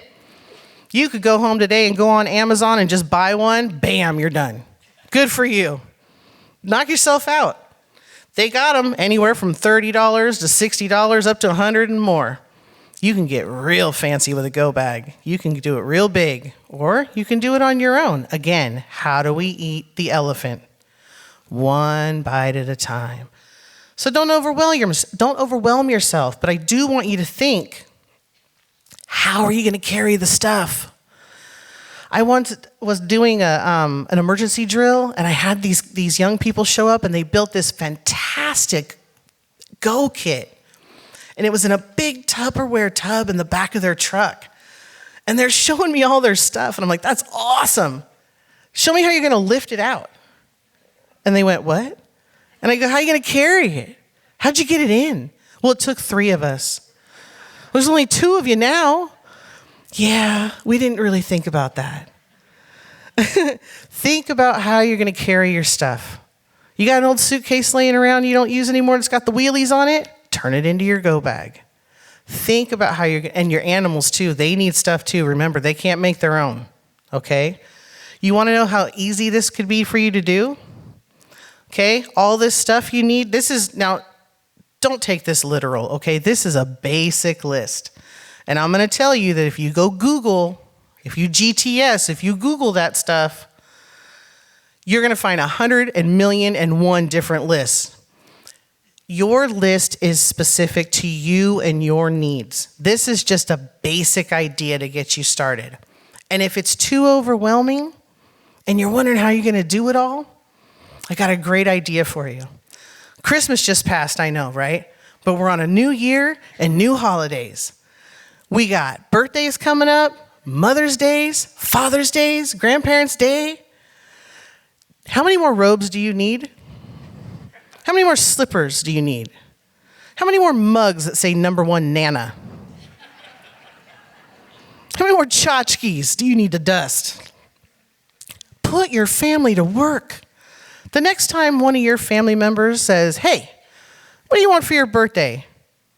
I want a go bag. I want a what? I want a go bag. Next time your grandkids ask, Meemaw, Grandpa, what can I do for you? I need you to bring your little butt over here. I need you to sit down. I'm gonna make some food, and you're gonna go in my cell phone, and you're gonna show me how to download all these emergency apps so I can get alerts on my phone in case there's something going on. Put them to work. They love you. They care about you. And they're being useless. Put them to work. You don't need any more stuff. You need to be prepared. You don't have to do it alone. You guys got so many clubs in Rossmoor. I've been working out in Rossmoor, like you said, I've been out here since I was 18. You know where my first job was? Safeway. I was a cart pusher and a bagger when I was a kid. I've been out here a long time. You guys, you're so good at being a community.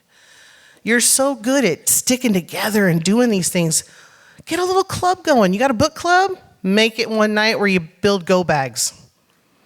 You know, do one night where you guys download emergency alerts. Make it fun. Don't make it a chore, and it's going to be that much easier. Let's see. All right, where should you keep it? Well, this is an active community. So I know this is supposed to be retirement community, but I know a lot of you still got gigs out there. I see you. You volunteer. Sometimes you might still have a little part-time job. Who knows? You should keep a go bag in your car.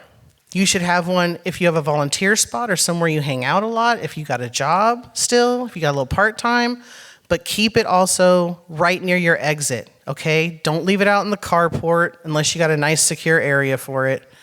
Put it near your front door so you can go quickly, all right? Keep it located where you can grab it quick. Remember, this is a go bag, so you need to go quick.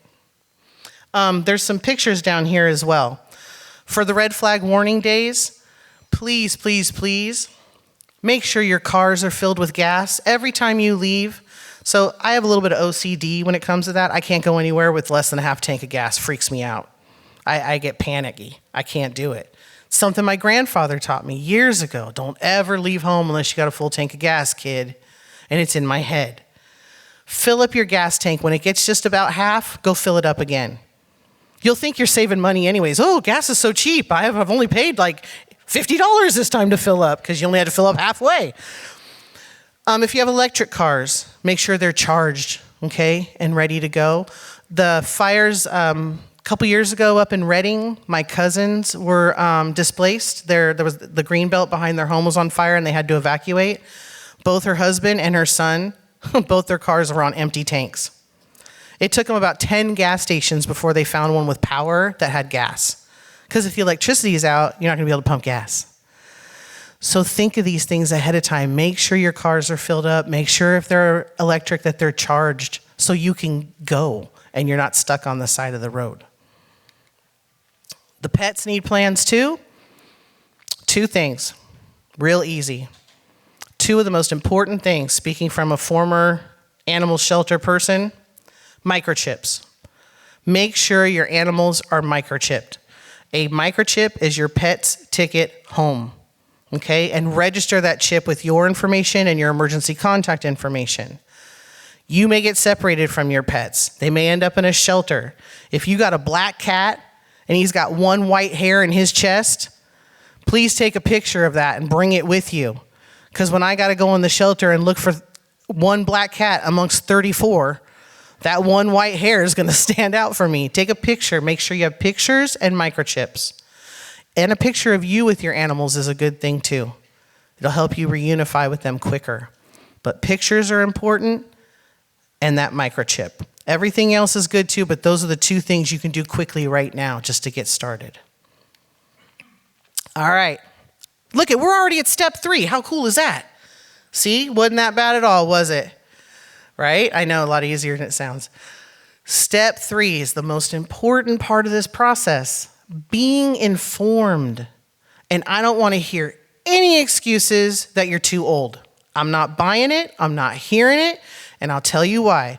Because that 94-year-old that makes my hair turn gray, that man can shop on Amazon like nobody's business. And then wants to tell me that he can't use his phone. Well, you use your phone to call Amazon and ask where your tools are that you just spent $600 on. So you can do this.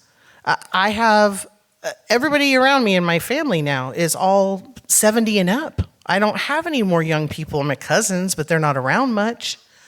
So I'm sitting there looking at my mom and my aunt and my uncles, and I'm like, all right, let's sit down, bring your phones out. And that's what we did at Christmas. We sat at the table after we ate, and I downloaded emergency alerts on their phone and showed them how to use their phones. They're capable. You're capable. No excuses. You're here. If you can take a picture with it, you can download an app and you can read text messages, okay? And if you need help, ask. Okay? You want me to come out? You guys have my phone number. Call Fran. You'll get it. You can get it from these guys here. I'll come to your house personally and sit down with you right in your living room and do this. Think I won't? I will. But I like iced tea and chocolate chip cookies. So as long as you're cool with that, I'll come sit with you as long as you want. But let's get informed. Let's know what's going on. You guys have your own Nixle. You know that, right? You know Rossmoor has their own Nixle? Yeah. You guys are pretty fancy. You do understand this, right? Okay. Sign up for your Nixle alerts. 333-111. That's the number. It's right there on the screen. 333-111. Be aware. Nixle's kind of fun because you don't just get emergency alerts, you get fun stuff too, right? With Nixle, you find out, hey, there's a farmer's market downtown. Hey, there's a carnival. Hey, there's this event. Concord PD's doing, Concord. You can tell where I grew up. Walnut Creek PD's doing something cool down at the park. Nixle gives you alerts for everything going on in your zip code. All right?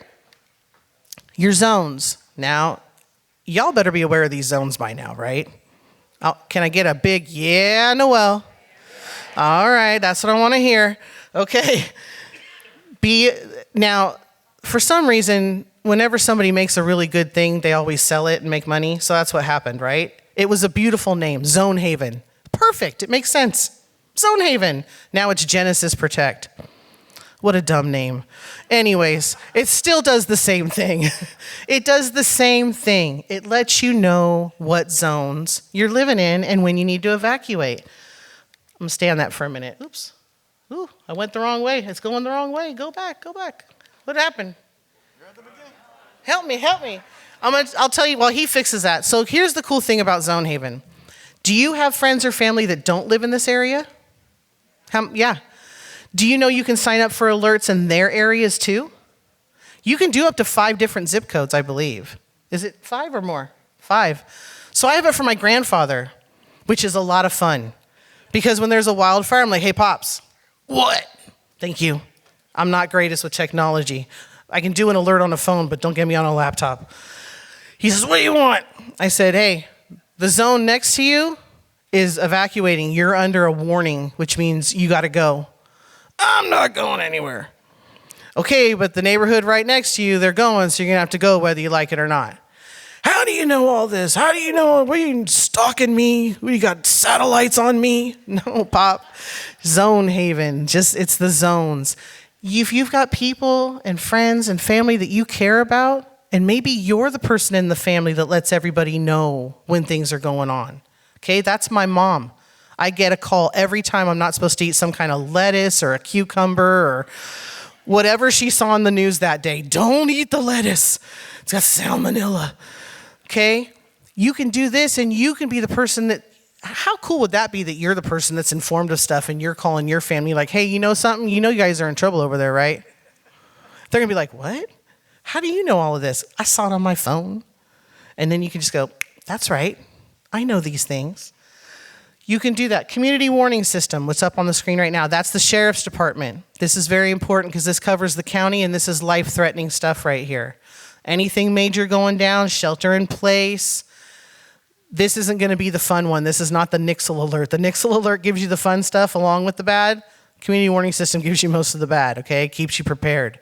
Lets you know who's who in the zoo, where you can go, where you can't, and mostly where you can get your resources. Because you're going to need stuff, right? We're all on medications at some point.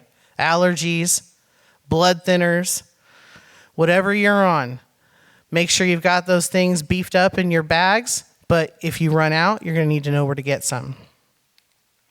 Other apps to consider. FEMA, great app, good information. The MyShake, what's nice about that one is if there's going to be an earthquake that's a 4.5 or greater, you get a few seconds notice. Few seconds doesn't sound like a big deal, let me tell you. You're standing next to one of these plate glass windows. If you got 4 seconds to walk away from that window and get up against a wall, it was worth it, okay?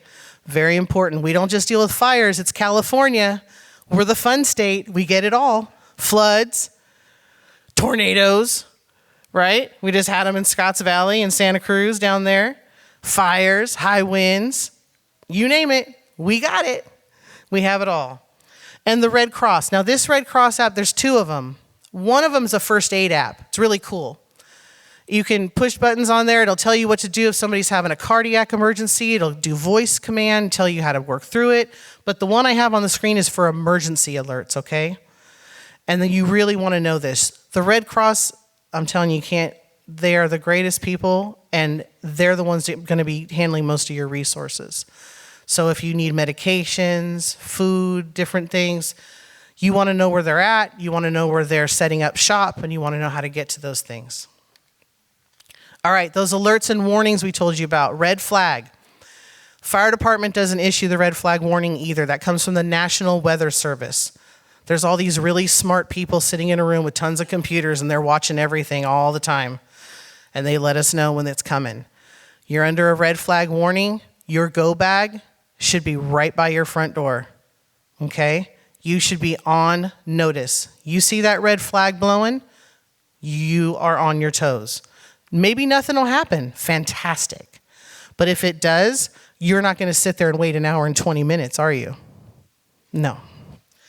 And again, because we're government and we like to switch things up, we like to make it interesting, so we like to change words and use different euphemisms. So it used to be called voluntary warning, pretty simple. Or now it's called evacuation warning, same thing, means voluntary. You don't have to wait for it, but if you get that, it's time to go, okay? Don't wait for the next one, okay? That evacuation order used to be called mandatory.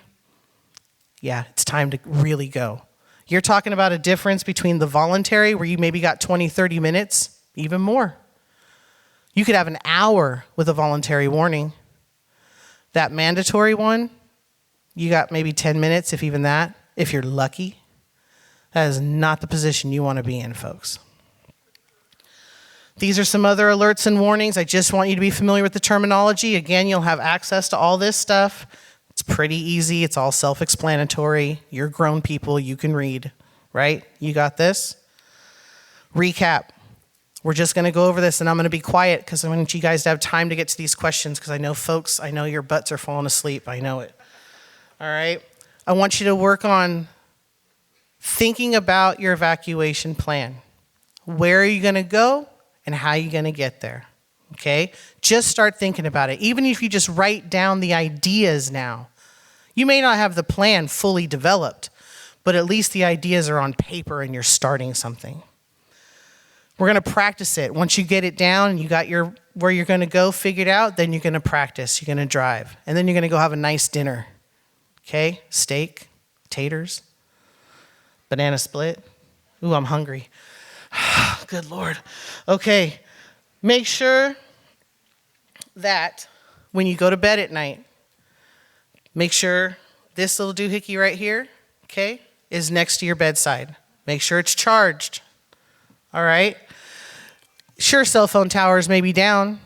Sure, you might not be able to use it, but if you show up at a Red Cross shelter and you had your helpers, friends, family, download all of your prescriptions, your important insurance paperwork, pictures of your animals, all your stuff, you can just hand this to Red Cross and say, here's a file, that's where all my stuff is, right there. So keep it charged. It's like a little miniature computer that you can take with you everywhere and have all your important information right here. Use it. Might as well, you pay enough money for them, right? Put it to good use. Also keep some hard-soled slippers, shoes next to your bedside. We just had an earthquake. We had the fires, and the next day we had an earthquake, centered in Concord.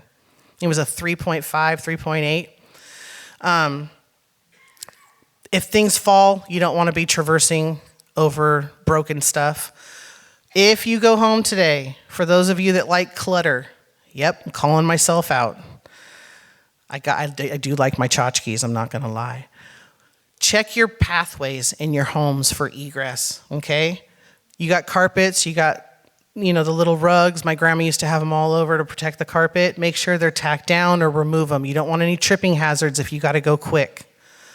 Make sure your entryway or your exits are not blocked by furniture or other things. Let's get our houses in order. Like I said, there's so many small little things you can do right now that add seconds, if not minutes, to your time getting out, and those minutes and seconds count, okay? You better not stop to gather all your personal stuff. If it's important, take care of it now. If that picture of your great-great-great-great-great-great-grandmother is the most important thing in the world to you, I suggest you scan it, make a digital copy, put it in your phone, put it on a flash drive. You are not going back in that house for that picture. I will be very upset with you. Have your go bags located near an exit, and if possible, this is not a Rossmoor friendly thing, I know. I try to tell people that live in single family homes to back their cars in, so if they have to leave, they go straight out the driveway, just cut seconds off your time leaving. I know that a lot of places here don't like to do that because then you got the carbon monoxide and the exhaust coming towards the units. That's okay. I understand. If you can't do it, you can't do it. It's just another little trick of the trade to try and help shave some seconds off your evacuation time. That's all that is. But if you can't, no big deal. Those are the websites where I get all my information. Like I told you, this is not NORAD. I do not covet this stuff. I didn't come up with this stuff. I'm not that clever. All I tried to do was put it into a nice digestible format that was easy for you to grab so you can start building your plans now. Fair enough? And do I have your pinky promise swear that some of you are going to go home today and just do one thing? Okay. All right. Have a good night, y'all. Thanks for staying in. Thank you so much. Thank you all. Thank you all for being here. Before you leave, we are going to have a question and answer segment right now where we'd like to try to get some of the questions that you all posed to us answered for you. So I know that we've gone over a little time, so I'm going to save my little spiel, but we're going to go right into the questions. So I know that I have a question that was asked, and the question was, what is the status of the fire hydrants here in Rossmoor? So the status of the fire hydrants here in Rossmoor is very good. All of the hydrants have water to them at this time.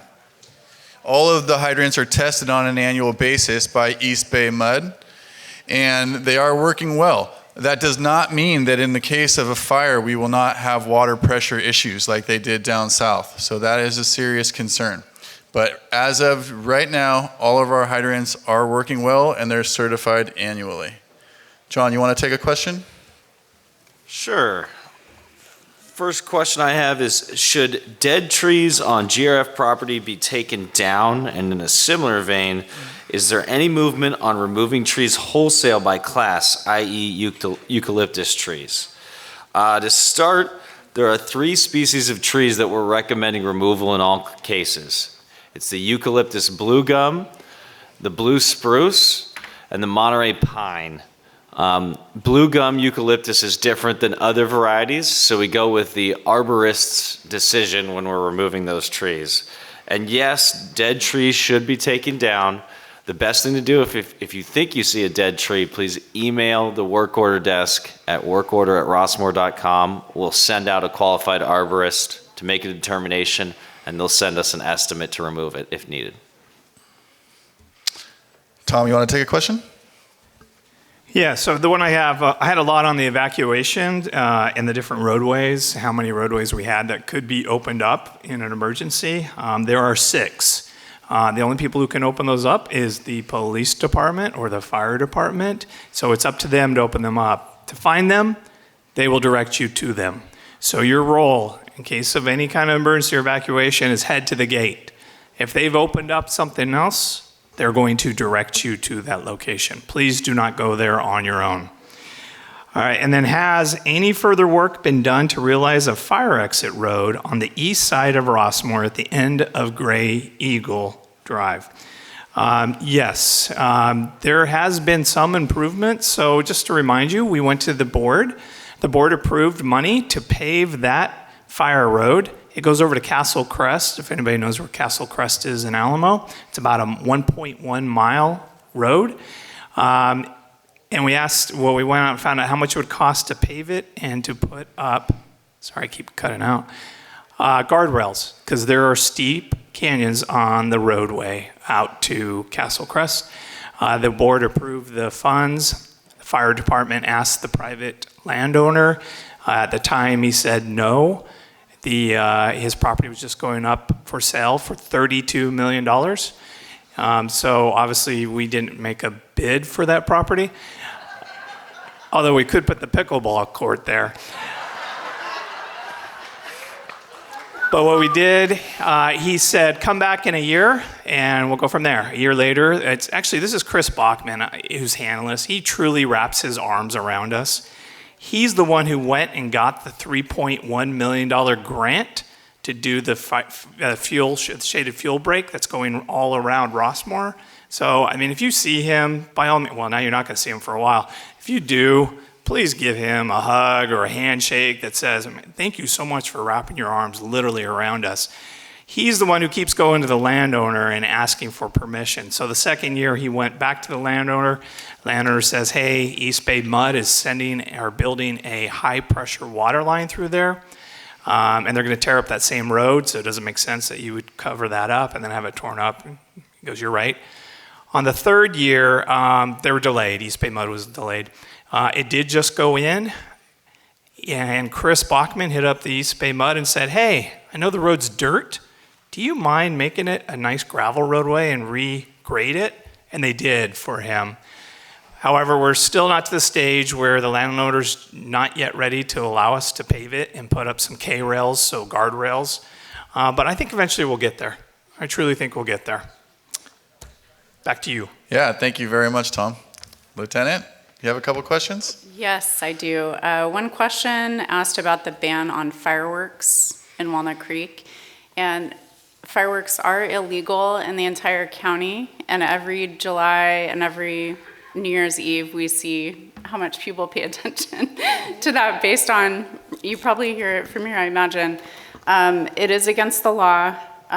We do arrest people for various violations.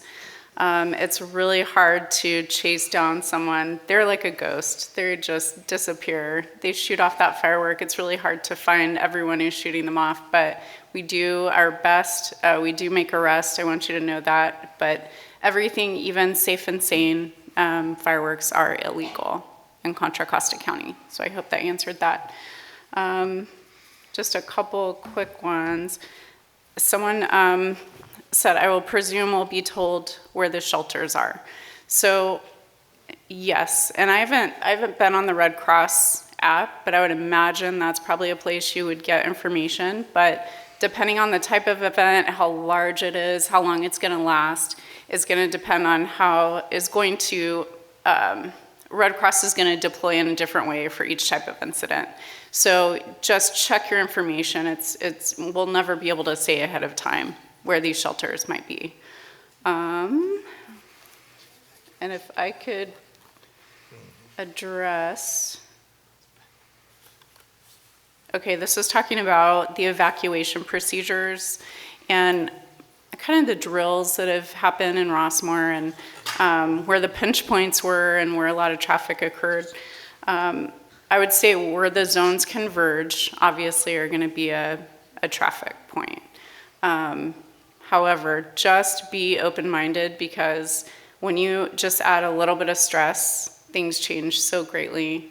So when people are very quick trying to get out of their house, get in their car, and get out of the area, just be open-minded. There's probably going to be some traffic, but we can't predict ahead of time where that might be different. It might look differently than you imagine it, so just be open. Thank you, Holly. Charles, you have a couple questions you'd like to tackle? Yes, I do. The first question I got is Tex Walnut Creek, about Tex Walnut Creek alert, and is the number 888-777 correct? Yes, that is the right number to subscribe for text alerts from the city. So you text WC alert, that's one word, to 888-777. If anyone's having a hard time doing it through the cell phone, you can also do it online. There's a link on the city's webpage where you can subscribe. You can also talk to a live person to help you subscribe to Walnut Creek alerts. And the number for that is 925-943-5852. And I'll repeat that, 925-943-5852. And I'll do the same plug for Rossmoor Nixle alerts. You text Rossmoor to 333-111.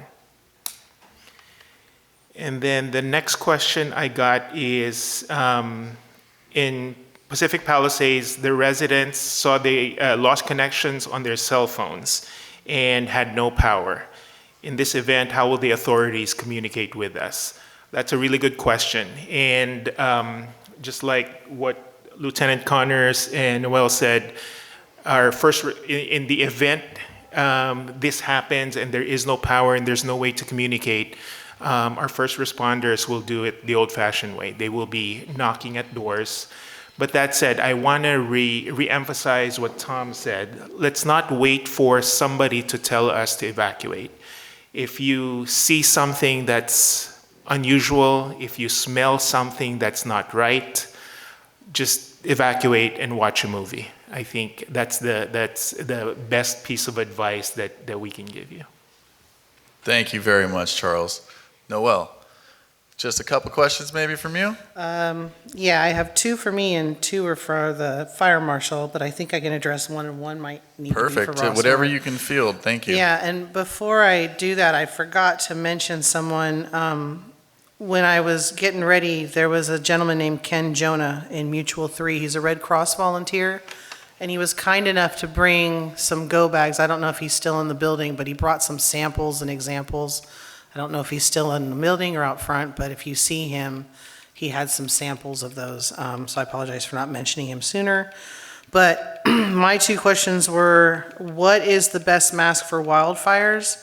And that would be a K95 respirator mask. They're going to keep out the most particulates when you're using those. And the other question I don't want to answer here because it's away from this presentation, but someone asked about the Prepared Hero fire blankets and do they really work? I have a lot of information on that and I don't want to take up too much time, but if you were the person that asked this, I'll stay after. Please come see me. And I will sidebar that discussion with you because I have a lot of information to share on those blankets. So those are my questions. And then for the fire marshal, someone asked, what is the platform that has just changed its name? I believe that was the Zone Haven they may be talking about, and they wanted to know the new web address for that. And it's called Protect, the word protect, PROTECT .genesis. GEN as in Nancy, AS as in Sam, YS.com. So it's protect.genesis.com. If you just go to Google and you put in Genesis Zone, or if you even put in Zone Haven, it's going to take you to that site. It's still going to redirect you. And here's the one that I think may be for you guys. Some of the fire hydrants are at the top of the hills. Some, I believe, rely on pumps. Is there backup power for those pumps so we don't run out of water? And I don't know the answer to that. That would be a question for East Bay Mud that I really don't know the answer to either, but it's a great question that we'll look into, and we'll try to find the answer to it, and we'll get it posted on the Firewise website. Yes, Lieutenant Holly. This is a very important question. I don't want to leave it. It says, how are we able to tell if someone's still home? So if we're going around and knocking on doors, how are we able to know if you're home or not? And I just want to point out, this residence guide is very thorough. So there are two, I'm not saying this has to be what you use, but there are some things you can keep next to your front door. And this one says vacant or already evacuated, and it lets us know where you've gone, because you would fill that in, your phone number, and we put people and pets include. So you can, this would tell us very quickly, and then we can move on to the next home. This would be very helpful if you want to keep it by your front door. And there's also a need help. It's very easy to spot. So if you are in a position where you cannot evacuate, it's very important to leave your front door unlocked so we can get to you. So if I see this, I know there's someone in there that needs me, and I'll get right into that residence. So I hope that also answered your questions. But Yeah. you can obviously leave a note as well. Thank you very much, Lieutenant. Yeah, so with those signs, EPO definitely also advocates for having 4 Band-Aids in a bag near those signs, so you can use those Band-Aids to post those signs up on the window, because in an emergency situation, it may be very difficult to find tape. So that's something that I know that has been put out there many times before. I've got a couple questions to answer real quick myself. One of is, how fireproof are the roof shingles here in Rossmoor? So, to be completely frank, they're not fireproof. They are fire resistant, but every single roof that is here in Rossmoor is a Class A fire rated roof, and they are maintained very well. So we have the highest level of fire protection on our roofs that we possibly can. Another question is, do mutual units with gas have individual turn-off valves, or is there one for the entire building? There's both. So there's an individual one for each unit in case there's work that needs to be done on one unit, but there is a master shutoff for the entire building. And in the case of an emergency, the fire department are the ones that will be utilizing that shutoff. The last question I want to ask and answer is one that's been gone over a little bit today, but it is, what is the difference between an evacuation warning and an evacuation order? So an evacuation warning is a time where you, if you need help, can call your friends and have them come help you, and they can come into Rossmoor and help. As soon as it goes to an evacuation order, no non-emergency personnel will be allowed to come into Rossmoor, and at that point, we're on our own. So if there's an evacuation warning, that is the time for us to act, and if we need help, that's the time to ask for it. So super critical information there. I can't tell you how happy I am that all of you stayed till the end and listened to all the questions and answers and listened to the whole presentation. So thank you all very much. I'm going to really quickly go through a list of thanks and make it fast. I want to thank the Board of Directors, the GRF Board of Directors, and my supervisor, Jeff Matheson, for advocating for Firewise and allowing me the time to make it happen, along with the committee. I want to thank the GRF Firewise Committee, 100%. The GRF communication team, Rossmoor News, Ann Peterson and her team have been critical and have been instrumental in this whole process. I'd like to absolutely thank Charles Ching, Noel Cross, Lieutenant Holly Connor, Tom Cashon, John Taus-Cherna. I'd like to give another thanks to Jeff Matheson. Thank you all very much for being here. Have a great night.